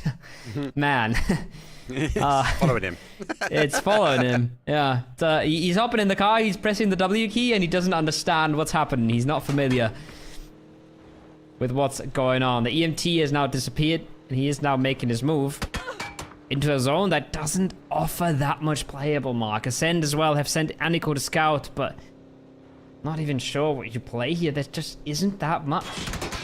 No, it has to back towards that sort of northeast, so I don't need to overcommit. Send them players forward, but now they sort of clashed. A great connection. Burn does get one, finishes them off, able to put up and get the information. He's further afield. Neeks, though, the information hits the handbrake. I'm trying to now pop the smoke. I know the team's pretty close. I think that smoke's more going to be a bait towards the nades, but he can move away. Now he can sort of wait for the rest of the teams to move in, but look at that. 7 Gaming, they're going to be eager for points as well as they look to try and get involved. Oh, he gets him as well! Let's go, Killy! Man, somebody arrest that man, put him on a leash, whatever. Just stop him doing things to this lobby. What is that? That is disgusting, mate. I'm not going to lie. He got away with it. That's what I'm going to say. He's definitely had his breakfast this morning. Yep. Gonna get the smokes out. Gonna lose a whole lot of tires. But should easily be getting that res. That's a car blowing up, I think. But again, plenty of time to reset. That being said, while they are getting this res, 7G is activating on their teammates. Björn's knocked. Not sure if Neeks ever got resed to the west of this. 7G might be cleaning this up. You need the points, right? That's the biggest thing. There's no blue zones. Just going to have to open the door and get a nade. And open the door. Nade comes in. I come out. Surprise, surprise. Neek says no. Nade does come out, though, as the door didn't quite get the full conversion. The rest of the boys are arriving, causing damage. Björn refusing to go down. It's kill confirmed. They get to do the same. I'm trying to take the opportunity now just to get med on. Just barely fits in there. Blue zone's not keeping him out. Killy, bro, what is going on, man? How are you just running across this lobby and just running everybody down? The guy just said, I don't want to use my guns anymore. I'm just running people over. Like, I'm not sure what I'm witnessing, Mark, but that flashbang is perfection. If he sees the player, he can dog him here. Grinix. No. Barely gets the better of him. Just sees him in time. He took so much damage as well from Slam G on the third party as well. Now Slam G looks to try and close it out. Good kills for 7G, but oh my days, Killy has had his Weetabix today. He's definitely on one. It's going to be interesting to see. He should, with those sort of moves, keep him on the right side of the leaderboard. But now we are down to 11 teams, 37 players left. And the zone, well, gives up the high grounds to the green. It's a lovely replay. He's able to spin around, and it's the second one as well. Look at that. Neeks rolls by and picks up the secondary player. I love it. It's like I'm watching a casual game, you know? You're just going into a casual game, 75% bots, you want to do your daily missions, you just drive around, run a few of them over. No offense to anybody in the lobby, but why is Killy getting away with this? He's just decided to not fight anymore and just run everybody over, and he gets 2 in one game. It's how open the terrain was as well. It's not like the car just suddenly came out of nowhere, right? He was open terrain, running across. The smoke gave some cover, but it wasn't going to be enough, though. Lots of chaos, but I think Ascend came out on top. Crazy stuff. Crazy stuff. Again, don't mean any disrespect to this lobby. It's just that you don't get to see this. You don't see this in PUBG Esports, unless in TPP, where people will see you coming more, right? Yeah. It's not like that. Running people over just gets easier. So crazy. I'm still a little shook. Win or Die is doing the same thing as always. Gedrox is doing the same thing as always. He's the one who's risky for the team. He's the one getting himself flushed every now and then. But he's got Levante in his back pocket. That man's got to put up the points. So we're all good. First point on the board, though, for Winner Chicken Dinner. You get to try and get more. Going to go for a reposition here. There's lots of chaos, though, out on the east. A lot of teams sort of now congregated around the sort of higher ground. Nadim will be there, watching, waiting. Fight Night, early 4 points. Looking to try and pick the next fight. The fella's coming to shot, though. There's one. Parachute. Puts one down. And Sexto closing down, has another angle, sees the heads though. He does go for the spray with the M4, gets him down to a one shot, has to continue to apply the pressure to flash. Well, now comes back, but he's now taking another step in the elevation. Now he's fully exposed. There's one, nearly taking a headshot of his own player off though, and gets distracted enough that gets knocked himself. Messy fight here at the edge. 3.5 teams. If you look at the minimap, Winner Chicken Dinner wants to get involved as well. Parachute comes around the smoke, finds one, instantly traded. Everybody's bleeding members here. Nobody's staying alive. Mad Nicative, last one for his team. BFL is down to 2. Fight Night's down to 1. Brawls needs to get this, but barely cleans it up over the top. Stays alive, just barely as well. Oh. One tick of blue would have done the trick. They could get these reses here. They're going to lose some of the kills, or at least Lurix has spotted something there. Yeah. Spots them over the top. They're going to lose some of the kills, but they're going to stay alive for now. Yeah. And at least now know there's a third party also working their way in, so a replacement from Vadim. Usyk, though, with the spray does get him as well. Jeez. Smoke is a kind of a pinpoint. So looking now to get more. Sees the second body working his way up. Usyk launches some more. Looks does catch one as well. It's a bit of a bloodbath here for the Beer Fellas. So the final call might be out for them. After all of this, though, Fight Night, who took the early aggression, they're just missing out on these kills. Slam G. It's doing the opposite. Didn't have a ton of the action, but they're getting themselves a ton of the kills. One more nade would do the trick. As I say that, there is reses on the cards now. That phase is moving, so I don't think they're getting up more than one. Thefty. That's not a res. That's not a res. I mean, it might just barely be. It's... Oh, he probably had 1 or 2 seconds left, but then it's just a rest for the deny, right? It's not a rest for a player that's actually alive. Is Levante ready for this, though? Yeah. Does Levante know? Yeah, that's 2 for Levante right there. Helmet went flying sky high. Beer Fellas going to try and take cover in the terrain. The nade, well, has other ideas. And the Beer Fellas, and then when they tab themselves out. Bar tab's gone. They're going to fall in 10th place, though. Fright Night still holding down. Has been addressed. Slam G now know he's there. Going to go for that reposition. Looks around towards the east side of the compound as we're working way back over. I'm going to try and catch him. 7 gaming now, trying to take some more kills here. They have picked up one of the Slam Gs. They move back the way they came. Final player, though, for them on 7 kills. That's a big game here from 7G. That's kind of making up from that last round. On Tego. Let's see if they can make the final kill count. Right now, they're going to tab out. 9th place for them. 9th place for Fight Night. A few kills on the board. Not enough again. Decent game, but you can't be playing decent games if you're in 12th place right now. You've only got 1 left after this. Just not going to be enough. Win or Die are starting this game now. Just on their edge. Chilling. Getting the kills on. Belief. Probably not going to be denying to the blue zone this game, Mark. Yet. Never Lost Hope's already out, so he does not get the chance for the back-to-back-to-back deny. MVP of the blue zone is what you said. Right, Slam G down to 2. 6 kills on the board, though. Die looking to try and come this way as well. They are holding that sort of bowl. A bit further down the road, up and over the hillside. They do extend forward. Zone ends back. Them gaming just behind the cover now. Arctic's using the smoke and using the angles to try and get as much information as he can. Boostic just runs blindly through, trying to find anyone that remains in the smoke. And there we go, another couple of points on the board. 7G will pick up one. The other one goes towards win or die.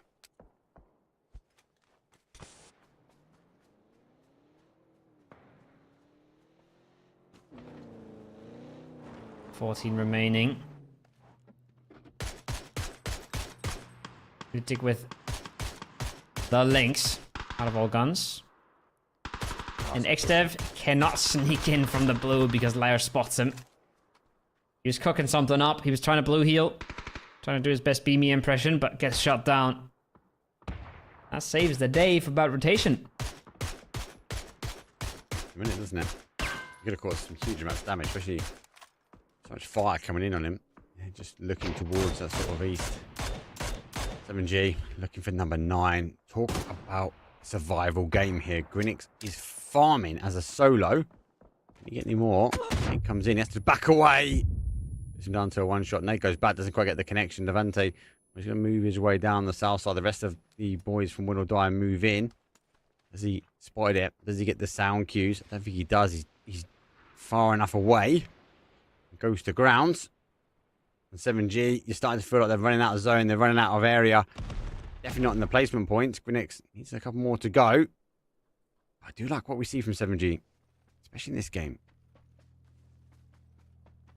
9 is pretty big. It's a pretty large number. But he is going to meet his Levante here. Meet his maker. Levante on 5 himself. Having a bit of fun this game, walking around. Dunking on everybody in his path. And believe. Are they really just gonna get another second place here, Mark? It's not even outlandish. It's feasible, yeah. The problem is at the bottom of the hill and they're in really open terrains, but you gotta look at, you got one here from Winner Chicken Dinner, 100 ADR, obviously not gonna try and move there in as well. They've got the links. It just depends on, for me, what does Win or Die do? Do they crash into this compound here? Does Levante try and activate on the 100 ADR? If that happens, then yeah, we can easily see Belief with a back-to-back-to-back second place. I kind of want it at this point. I you know, I don't know if this is Stockholm syndrome or what's going on, but I'm okay with a back-to-back-to-back deny as well at this point. Just you know, get the consistency going. Show us that you can do it. Win or Die is going to win this game, right? There's not a lot of ways that they can lose this game. Levante getting 1v2'd by ADR would be a possibility. They're going to pull up into him here shortly. But Lutic instead is focusing on farming with the links, which is absolutely fine. Maximizing points before a hard rotation. Now they're going to fly into Levante. Hopefully. I hope they don't stop short. I hope they go for the drive-by. And then Win or Die will finally get tested here. Yeah, Win or Die win, 100%, right? The question is who goes out before them? 90%. Yeah. If Wubuki and Lutic get in their car right now, pull up into Levante, they win. They have a realistic chance to win with the 1v2, and then the game is no longer free for Win or Die. But they decide to rather put themselves in the middle, play conservative, try and survive for now, which I think is going to cost them in the long run, because look where they are putting themselves, Mark. Yeah. Levante sees, takes an opportunity. So quite get the final connection. That's exactly where they are. They are, yeah, not going fully aggressive. Wouldn't win a chicken dinner. Able now to see and expose and actually stolen away. So the hard work done by Levante. Well, it's claimed back. There's another kill on the board. Wouldn't win a chicken dinner up to 3. And a top 4 scenario as well. So every team goes Now it's worth double. We'll get the additional placement point. That's the kill. Be huge. And there goes 180 heart. That's another point in the bag here for Winner Chicken Dinner Esports. Now, does the guys from Win or Die take out Belief before they try and crash the compound? That is the big question. I do feel like Hello My Bad was about to Panzer. walk up. No. They just denied. Why? Why? What? Why would you do that? This guy is about to die. You were about to get second place. What? Why? That bamboozles my mind. I cannot fathom, like, why Belief hasn't got the belief in potentially going for a first place at the moment. Like, they were in an okay spot. They could have filled into where 108 were. They could have crashed the compound. And I don't know what to say. I'm completely speechless after that one. Maybe someone in chat can explain. I can explain. Go on. They thought it was a 2v4. They thought they had second place. Okay. That's the only fathom. Yeah. But I why mean, not it's a wait meme out at this for a point, bit? but I get it. I got it. Okay. It's not as crazy as it looks. It looks crazy, man. But man, the denying is off the scales right now. Like, something is happening. Something is definitely happening. Well, hey, it was a game that didn't disappoint. Again, Ascend finding... How did he get away? That was open terrain as well. Maybe the tree provided the cover. Ascend doing well. I want to give big shout out 7G. 7G, survivability huge. Big amounts of kills. Taking the third party, even down as a solo. That is a big gain. That's going to close their opportunity a little bit closer towards the final game. Hopefully, it's not like it's been hit or miss for them so far today. Maybe it's going to be another hit, and that doesn't mean we'll have to lose a team out of the top 8. It's gonna get interesting. We're gonna have a look at the scoreboard later. That end game was puzzling. Quite the puzzle to me. I'm usually a puzzle solver, but this one beats me. Again, I think they thought they had some sort of kill feed read. They probably just assumed Win or Die was up 4. I don't know why you do, but it's fair enough. It's another second place. It's another few kill points. Belief is gonna do what it takes to qualify.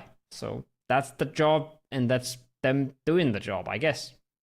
Well, there is some consistency in them, and that has been to deny. We're going to be consistent and have a break when we come back, though. It is going to be our final round. Match number 8, soon to follow. So pack your favorite explosives and get ready for a little light terraforming on Tago. Just make sure you hide your getaway vehicle from the other survivors. We'll see you on the battlegrounds.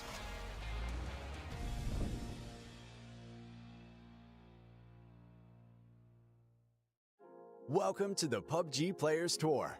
This year, we're introducing structured competitive play in third-person perspective mode for players of all ranks, levels, and ability.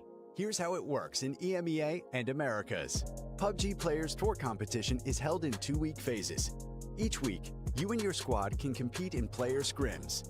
Think of these as a great alternative to ranked play. Each day of scrims will feature a variety of maps, with defined team and lobby sizes to ensure a balanced best-of-3 rounds. Teams will earn points based on their performance, and daily leaderboards will track their progress. When the scrims are over, the top teams will qualify for the PUBG Players Tour Cups, where they will be joined by up to 10 invited teams, featuring some of the best players in the region. Players' Cup leaderboards will track team performances across 2 days of play, with the top 8 squads progressing to the final round of competition. Players Masters are the pinnacle of the PUBG Players Tournament. 8 teams from each of the 2 cups will engage in fierce competition for a huge prize pool in each region across the PUBG Players Tour season. And for times when a Players Masters isn't scheduled, you can still get your PUBG Players Tour fix with Super Cups. These work just like Masters events, where again, 16 teams, 8 from each of the 2 previous Players Cups, compete for a share of the total cash prize pool. Welcome to the PUBG Players Tour. You know the game. Be a player.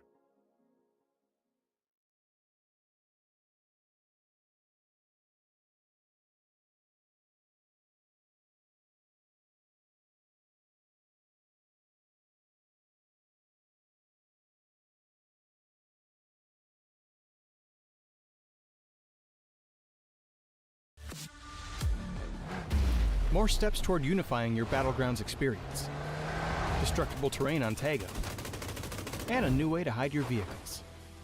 All this and more as we dive into the Update 35.2 patch report. First up, we're continuing to work toward unifying your Battlegrounds experience. This update adds vending machines, previously a Miramar exclusive, to Erangel and Tago. You can also keep an eye out for medical vending machines that distribute first aid kits, bandages, and med kits. All these machines still have their chance at a jackpot, so test your luck when you run into one. In addition to this, Erangel is also getting Tago's destructible pots. Breaking these has a chance to give boosts, healing items, throwables, and even secret room keys.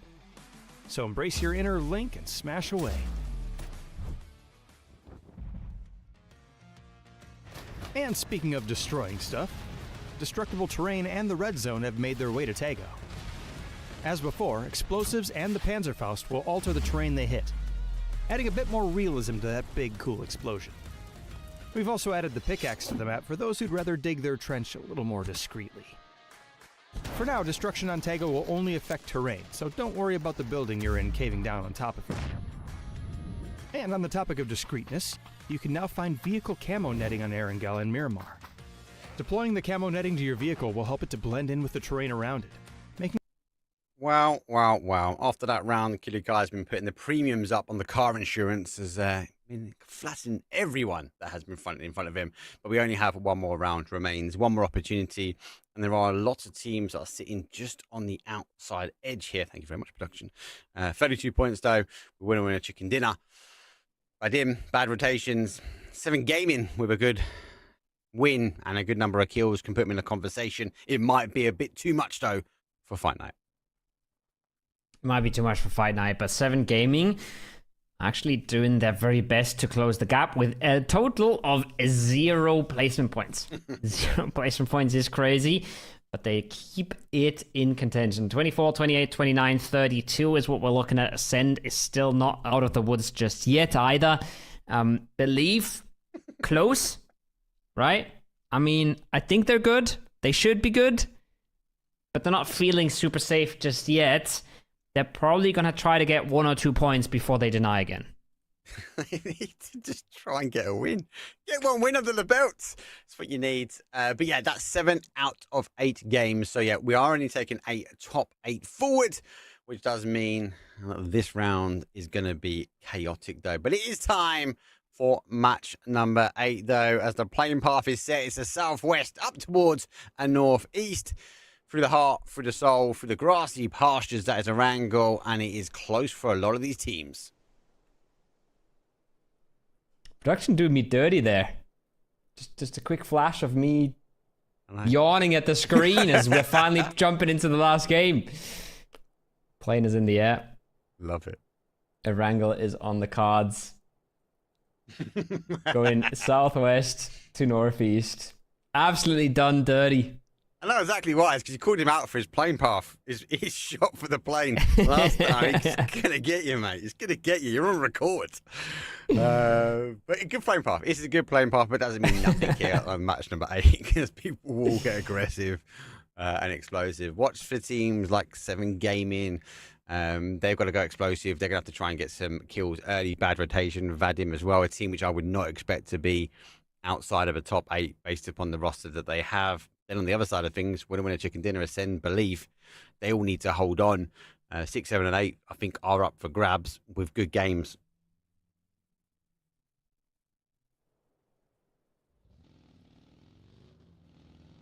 Few vehicles being shared at the start. We've seen a hard drop here before. It was different teams, though. I think it was Joven versus the Beer Fellas. Now it's Bad Rotation versus the Beer Fellas. Both those teams had horrible days so far. Mindset to stand in for Bad Rotation. Starts the game off with an SLR. Not really what you want to see in such a close range fight, but I think the player next to him doesn't even have a gun just yet, so maybe an SLR is a luxury at this point. Sees him. Definitely will take the Uzi over the SLR. Oh, whoa, man! Prove me wrong. He doesn't quite get the connection. And Bad Rotation put down the Uzi. Now the reinforcements are coming in. Bad rotation. Need to get the win out of here, but they get the first point. They need to get the bodies up, but then unfortunately Beer Fellas do hit one back. Quick kill, quick confirm. It's not always about coming out here as 4 alive. You have the opportunity to recall. You just need to get out of it clean if you're bad rotation. 4 frags would be massive. We've seen that work in the last game. Or at least seen that outcome in the last game. Can't really say that it worked when Fight Night not really in contention now for this one, but would be a massive start to the game. Sayu got a long range angle. They're gonna get some reinforcements in here. How and why they decided to 2v4 this compound, I don't know. But with util like that, and with long range shots like that, no problem at all. Somehow, it's all working out. I love how he swapped it to FPP as well. He didn't want to take any risk of that molly hitting the ceiling. So he swapped to FPP, to the opportunity, got the molly, now knows where the second player is, looking for the pixel peak though. As he'll launch a couple of shots down. The longer they leave it, the better it is going to be for them. Bad rotation. Collapse in. The reinforcements are here. Yes, they are down a body, but it's fully exposed. Beer Fellas will be tabbing out.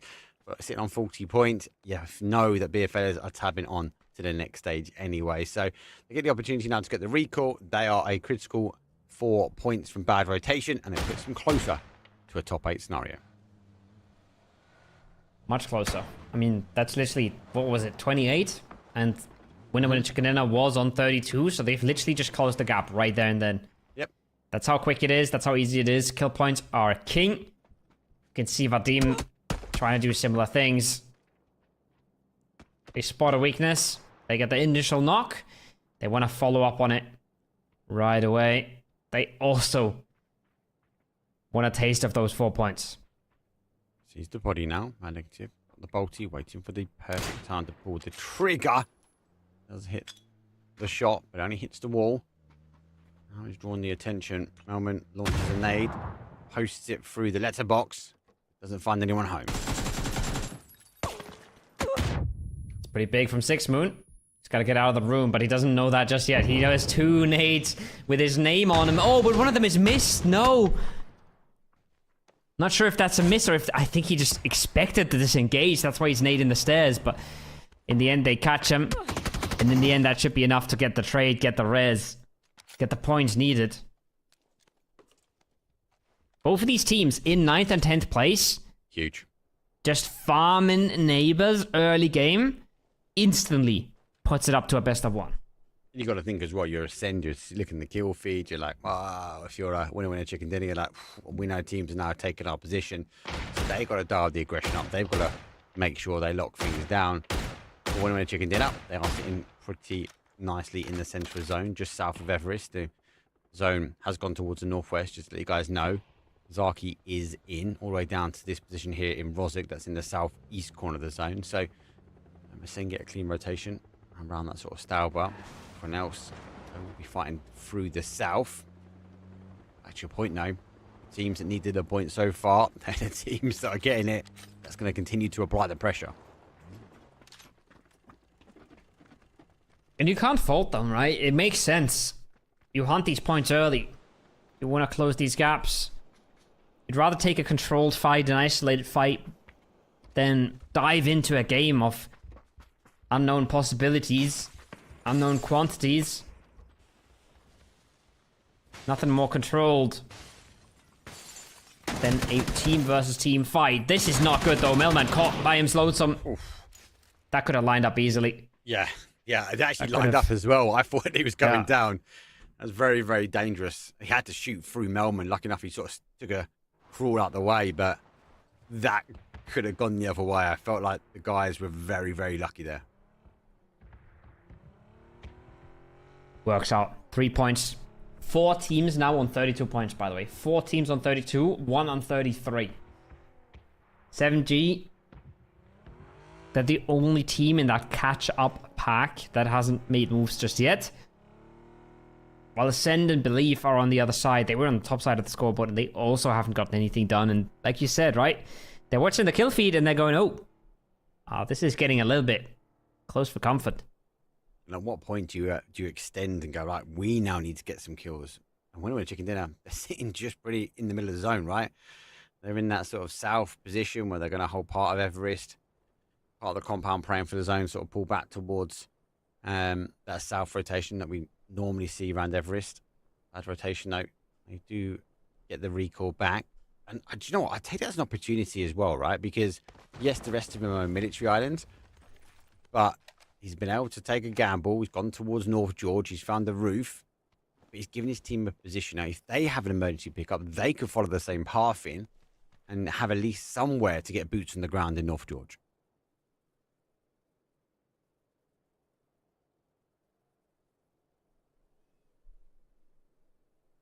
Good rotation for go next. I love this as well, right? I love that we see that nuance of the recall. You can get a whole lot of scouting done. You can get a whole lot of scouting done. Just with that one player flying across the zone. You can get them a whole lot of information. That other teams like ADR, Ascend, they gotta work for it. They don't have a plane to give you that elevation. No. Trying to work up the elevation near the 100 ADR, but then work their way in. Caught us slightly. Start of rotation. There'll be a lot more teams, I think, on the south side. The north side will be really beneficial to them. Central will be trying to hunt these kills. Belief be hunting for a second place again. As Winner Chicken Dinner now hunting for 7G. I've taken Everest in front of them. They don't need to move, as mentioned before. They're on a kind of a 2-2 split, right? So they need to overcommit just yet. Not like a team like Vadim. They need to get points here. And with FN rotating past, there's a temptation. He has to turn towards the bridge. He's looking for it. Gets a connection. He'll eventually get the play up. So he's going to fall. But it's only the one body coming his way. That's kill confirmed. 34 versus 34 now. Winner Chicken Dinner. And Vadim tie up again. And they tie... Or 33 versus 33, excuse me. And they tie it up with Ascend as well, so... It's just getting closer and closer. And by the way, right, something we haven't really talked about is Winner Chicken Dinner. They did the same thing again. They skipped the game again. They didn't skip 3 games this time. They skipped 1 out of 8 games. And if you're looking at the scoreboard, they skipped 1 out of 7 games. And they're still on 8th place. They like to play with a handicap, but I would love to see them without one. They're playing the dangerous game. They dial up the heat. When we dial up the heat even more, the zone shifts back to the southeast. The water does still divide north versus south. I think my expectations are it's going to bounce towards that north side. Let's look at that leaderboard, though. Love That's it. that Winner Chicken Dinner. Look at that, right? They are 32 points. And I said before, 7G, bad rotation. I had him all looking for points. And with bad rotation, getting those early knocks, they will be happy. They find themselves on this left side of the leaderboard at the moment. Yeah, and Winner Chicken Dinner is +1 here. Vadim is +4. Bad rotation is +4. Aniko is about to be a -1. Yep. He's been hunted down. Ascent not ready to converge. They gotta be careful now. Björn wants to go somewhere, but you're not going into a 4-man here, surely. That's not how you want to end the tournament. He's aggressive. They are aggressive. Keely is around as well. Ascent just lost the numbers advantage, but they're the exact opposite. They're polar opposites from Belief. They are so aggressive right there. They want to force this fight regardless. And because of ADR being here, this might become a possibility. This is going to be a huge possibility for them, though. The fight's going to underway. There goes the flashbang. Comes out. Nades go back either side, though. Nothing connecting just yet, though. 100 ADR will hold. But it does mean there's a green light, or at least an amber light here for Ascend. Yes, they've lost one, but they can sandwich Go Next into a funnel, and that could be crucial. And he arrives. He gets the initial shots, though. Does he get the connection? He ducks. No, he's able to get into cover. Oh, that's rough. They needed that opener. They wanted that opener as well. That, on the other hand, is Lalok. I'm not sure where he's going, but he's going straight into Keely. One more bullet to confirm it. Surely Ascend. Oh, they need to connect. They need every single point, Mark. And Keely. Of course it's Keely. To get it back there at the end, Björn finally finds Wuboki, ADR, bleeding members as well. Nobody's coming out unscathed. But I still think Ascend is yet to confirm a single one of these kills. Yeah, they've got to keep the pressure on. Here comes the nades coming back, though. Björn driving forward. Still no kills on the board. More that util dump goes over towards the top, though. They can keep the pressure. They know they've got a body down, right? So he would take this sort of north side. Repositions, does see the now player behind the wall, sees the opportunity to try and get a point from the board himself, so he will take to a knee and get that confirmation. There's the first point here from Ascend. Now looking for the knock, does get it. Big. Able to go back in. This could Huge. turn the tide. Now they can activate. Now they can push forward. Go next, reading the kill feed as well. They're looking to come back on this one as well. But 100 ADR down to their final player. Down to one. Neek's out in the open. He's getting aggressive on this one. He's taking a 1v1 here, but there is the team play. There's the flash coming over. Well done, Ascend. When it matters most, they pull it together. They pull the team play together as well. I love to see it, Mark. And I think GoNext was trying to steal that kill. I don't think they got away with it. 4 for Björn in this one. He comes alive. And that is massive for Ascend. Björn was critical there. Not just the initial push, the third party action at the right time. Gilly's knock though on the card that just got away. That was huge. But more back to the action though. SlamG taking the fight here. Vadim, who needs, who needs the points.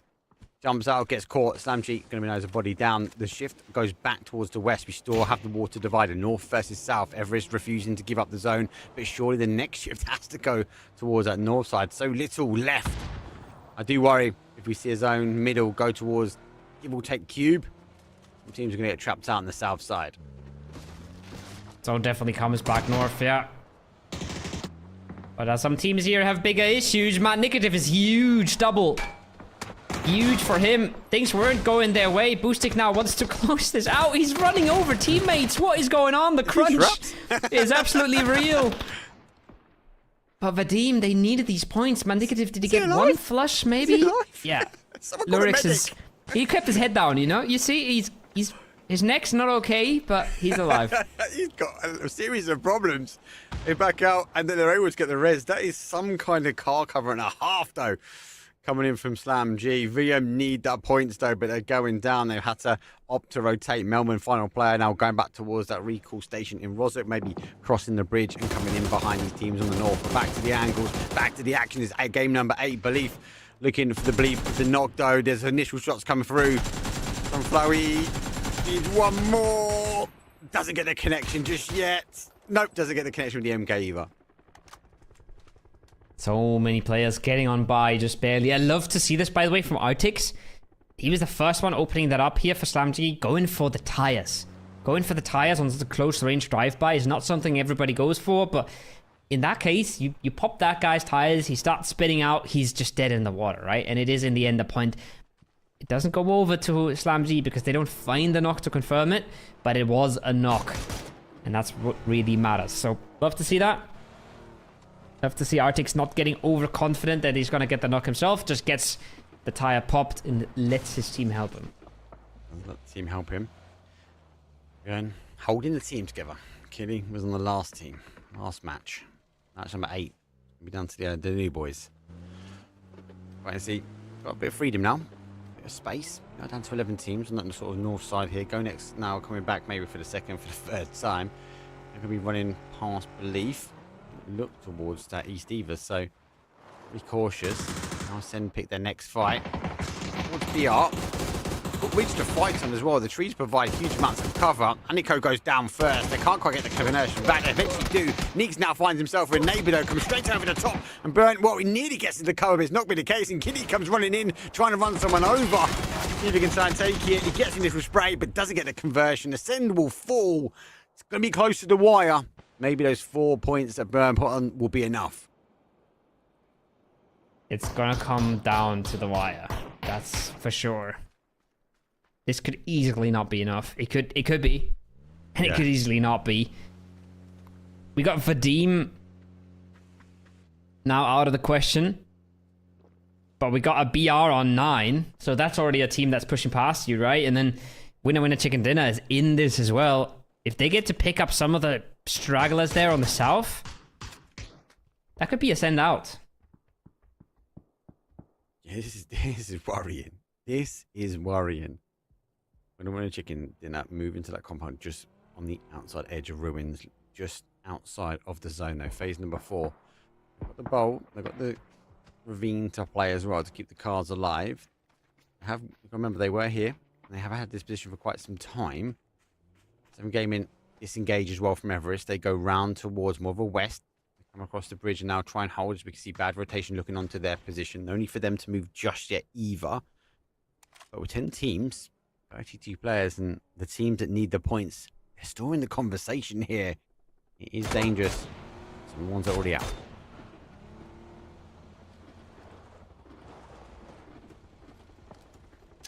It's going to be another one in the pocket for Slam G here.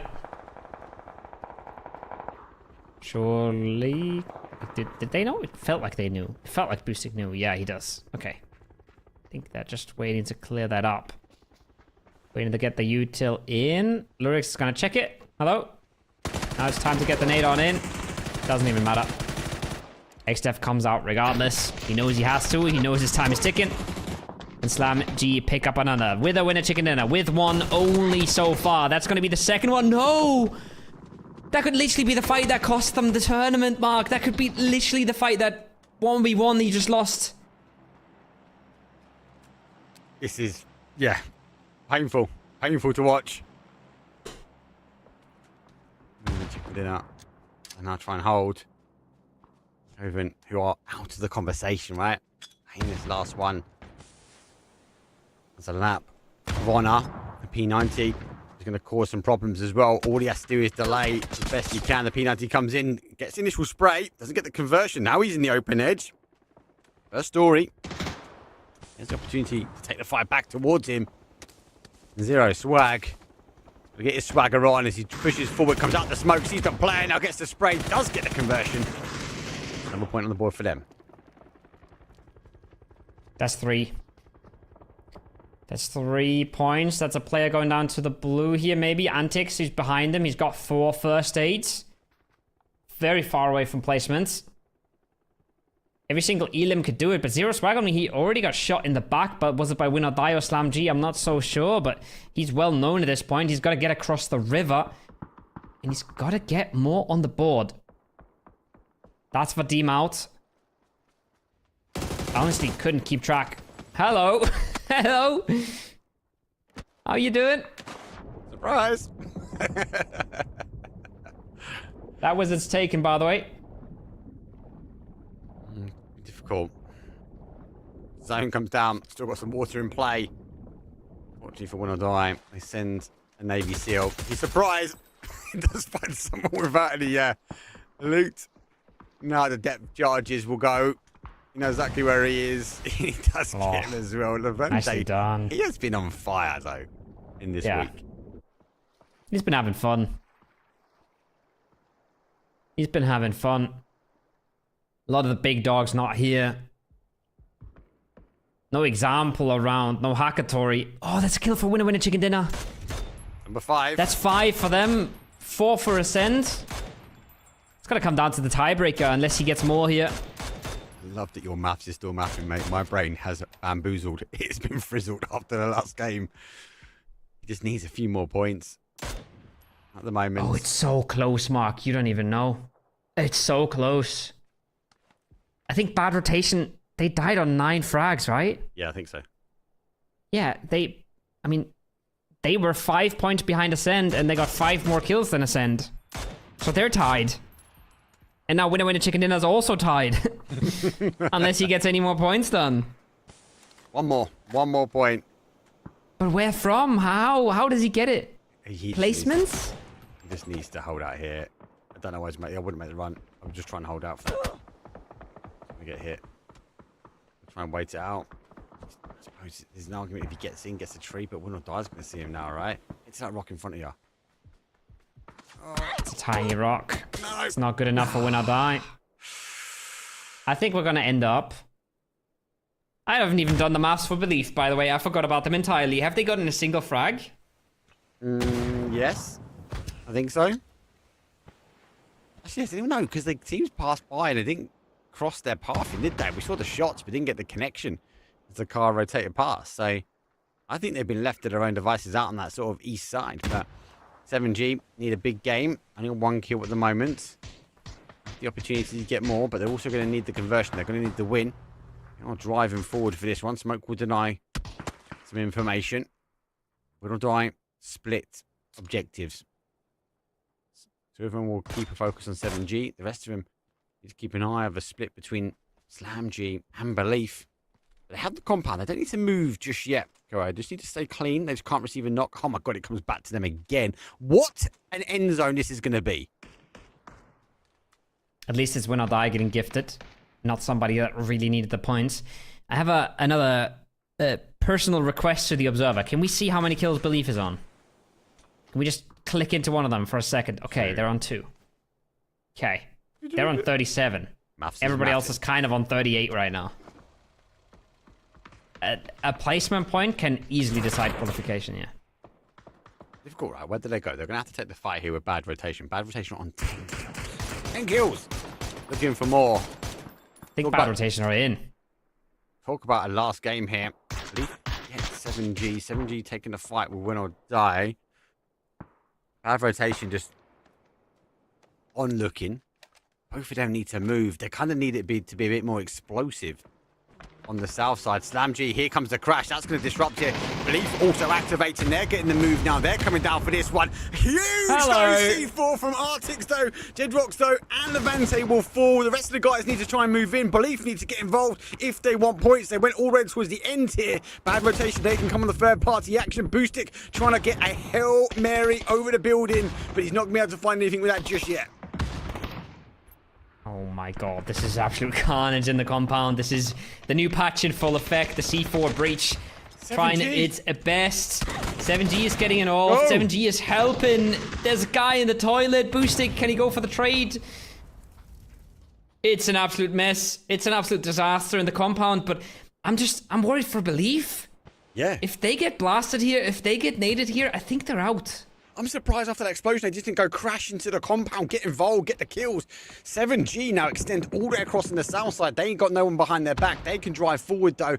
Belief have put themselves in a very difficult area. Now they're going to fight. They've got to dig deep here. Bad rotation at 11 kills. They are running out of smokes and util, so they have a limited amount of time before they need to push in. They are holding onto the outside edge here, and 7G can just punish them. 7G can just farm everybody in their path, and they're doing just that. They're making life hard for BR. They're making life hard for Belief as well. But who is there to fight? It's a 1v1 in the smokes, and Sunflower wins it. That's huge. That's a kill and a placement. Yep. Double points. I think that's them in. I think that's 7G in, and I think that's BR in, and I think that's just decided everything. If he loses that 1v1, I think they're out. This is huge. 7G, yes, they've only got the 2 kills, but they're in the placements, but they've got the location. I think 7G need the conversion as well, though, right? I think they need the win. SlamG, well, they were the ignition to endgame, and it has been explosive. 7G don't need to extend over just yet. Now they just need to focus on towards Belief. Next target acquired. They need so many kills. They need so many kills. Yeah, 7G. They can't just win the game. Even if they do win the game, they gotta pick up as much as they can. They were so far behind, remember?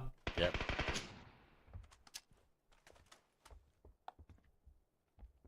Compound slowing down a bit. 2v3. By the looks of things, the compound is just gonna conclude without 7G really interacting with it. That's not good news for them. No, it's not good news. Booster does get layers down. Again, every point that goes away from 7G is kind of closing them out, so they need to get aggressive here. Okay, so doing the same run does take the tower here. That's right. For next, though, you'd expect them maybe to play towards that north side, maybe try and punish the final 2. They get close. They launched a blue zone nade in there, but I think they've got the res off in time. I know, does it bounce? It comes off to the return and bounces back. That's unfortunate for them. Those blue zones are pretty rubbery. Belief still in it. Still in it. Maybe not to win it. maybe to claim another second place. Oh, please don't. Just win. Just go for a win. Just win. Just win. Did you know that winning is actually the best thing you can do? Maybe. I don't know why. I don't know why not more teams do it, but I think I'm missing the trick when it comes down to second place or a third place in the grenade. The Hail Mary approach to this one. So launching the 7.62. But he's run out of bullets. One more remains. One more opportunity to find a head of win or die. Maybe find Leosh. He hasn't got the helmet. Flash comes round. Flash goes back. He will be fully flashed though. And Fright does work towards belief. Another one will fall down. 4 versus 2. 1. Potentially head of my bad. Pre-fires. He works his way around. Inks in hand. Looks like a 7G. Are they doing everything they can now in the final game, the final opportunity? But I don't know if it's going to be enough. Slamgy's out. Belief denies. Of course. Of course. What else? The least they're consistent. At least they're consistent. Listen. This was 2 out of 3 were good denies. It's just funny that it happens to them. Wait, was it all 4 games? All 4 games. All 4 games. All 4. Oh my. Oh my. Well, we're not out of the woods just yet. Win or die. Shotgun. Hell of my bad. Goat. He's now going to try and hold. 7G don't need to overcommit. They just need to find a win. Here comes the flashes. Here comes the util dump though. Head of my bad. Back towards the action. Shotgun comes out. Does get the conversion on 1. Backs away towards the corner and gets the opportunity to get a med in as more of the util will continue to dump their way around. They're going to get the information. They've got the bodies. They've got to exchange, but the shotgun pretty close. He's going to launch the flash. Does he get the opportunity to swing round? He swings round. He looks for one. He gets another one down. He goes back to his cubby hole. He's only got 2 more left here, Koho. Oh, just play the same trick twice. The same flashbang twice. Oh, this time doesn't find anything. Finds the flush. Finds himself the time to get a reload in.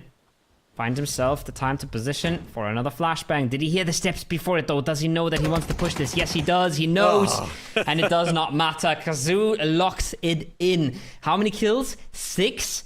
That's not enough, Mark. That is not enough for 7G.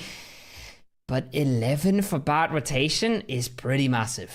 A huge game from them. And arguably they came in from quite a quiet side, but the teams were just sort of feeding into their location. I was able to defend, especially taking out a 7 pretty quickly. I felt like that was the ignition they needed. And then they just went full metal jacket across the rest of the lobby. It was good to see. I definitely I agree with you. I think it's enough. I've tried to do the maths as much as I could. I'm not comfortable with it. I'm not confident in it, but I think it should be enough for belief and it should be enough for bad rotation. And I don't think it was ever close for 7 Gaming. They were, when the game started, they were 8 points behind and a win is 5 and then 6 kills. Sure, that's 11 points, but everybody else was putting points on the board, right? Winner, chicken dinner got that salvage on the south. Believe got the salvage on the north. We had Ascend pick up 4 frags. We had Vadim pick up a few. We had bad rotation picking up 11. So everybody who needed points got points this game. It's just a question of who got enough. Can't believe tonight. Anyway, let's look back though. It is obviously day 2, and that was game number 8. So full highlights under the way, and it has been back-to-back days of, I'm going to say excitement, because it has been non-stop. I felt like lots of individual plays, lots of great team plays. I definitely felt like day number 2 for me was more about the individual play. A lot of big solo holds, a lot of big solo pushes. And that might result in teams getting in. Unfortunately for the teams going out. Oh yeah, that was the first deny. I almost forgot about that one. It's so far away. Yeah. Never lost hope. The man with the least hope in the lobby, apparently. But a man that I do believe gets to play the Super Cup on the 1st of August. A lot of valiant attempts. A lot of Levante fragging, I feel like. A lot of Slamgy, Boostic, and Mogora show. While Win or Die is pretty much the Levante show at the moment. As you said, lots of individual pop-offs. And nothing crazy from any team when you put it all together, I feel like. Yeah. There's been some really outstanding plays. We've got to talk about Ascend. He's really stepped up today. I know he's kind of that solid roster, right? And he's playing with subs, but he's idealing as well, and he's being able to pull things off like this. So, complete reset for Ascend for me from day 1 to day 2. It looked good. Is it complete? No, but that's what you get when you're playing with subs, right? Yeah, absolutely. And I feel like you could tell there wasn't a whole lot of macro in that gameplay. There was a whole lot of we go aggressive, we drive by, we go crazy, all that kind of stuff. And it worked sometimes. It worked surprisingly well. And I said, when you asked me at the start of the day, right? I said, I think they make it, but I'm more sure that it's going to be close than I am sure that they'll make it. That's what I'm saying.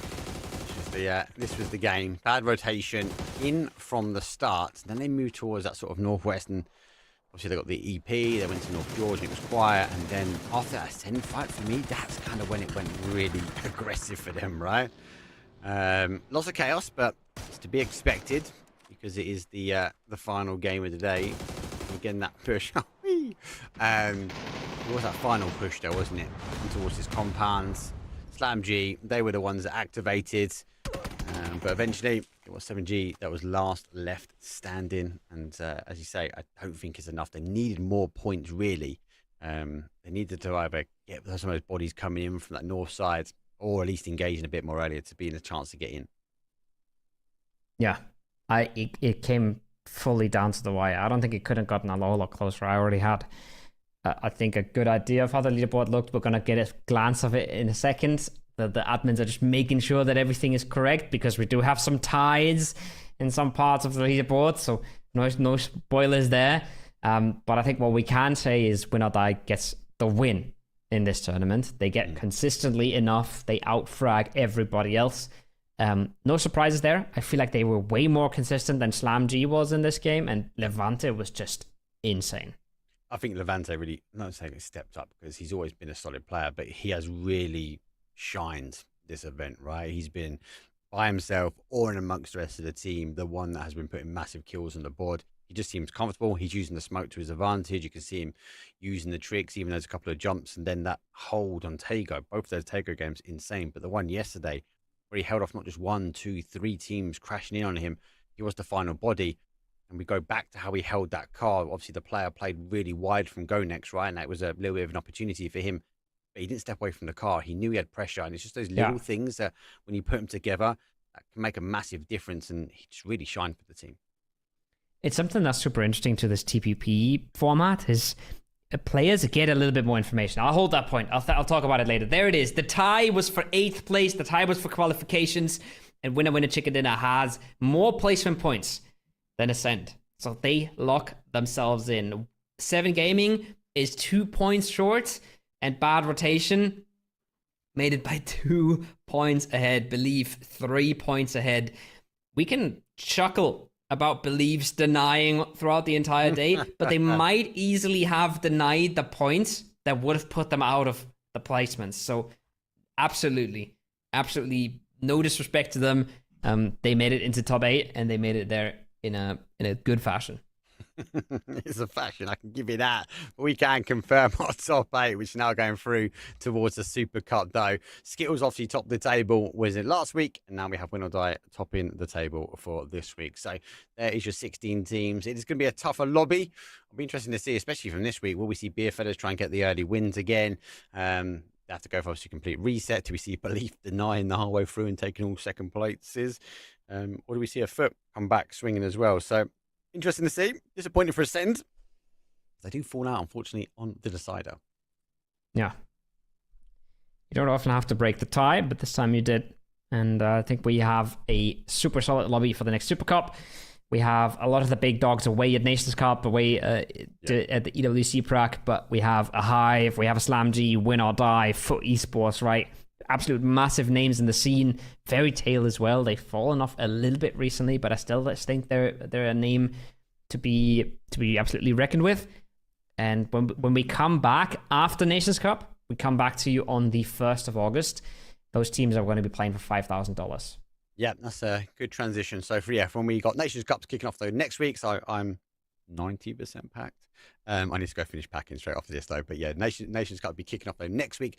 That will be starting though on Wednesday, Thursday we have the group stages, and then Friday, Saturday, Sunday the top 16 teams across the nations will be duking it out. Then the week after we'll come back first, second, and third. That's when we get the final stage, the final leg of this tour as well. And there you've just seen the top 16 teams though going through. Super excited. From the first plane path to the final bullet co, it has been an honour. It has been explosive over the last 8 games, and I think that's it from us. Don't forget, you have Americas on a little bit later, so stay tuned to see who will get those final 8 spots for them. But from us, we'll see you in chat on Nations Cup.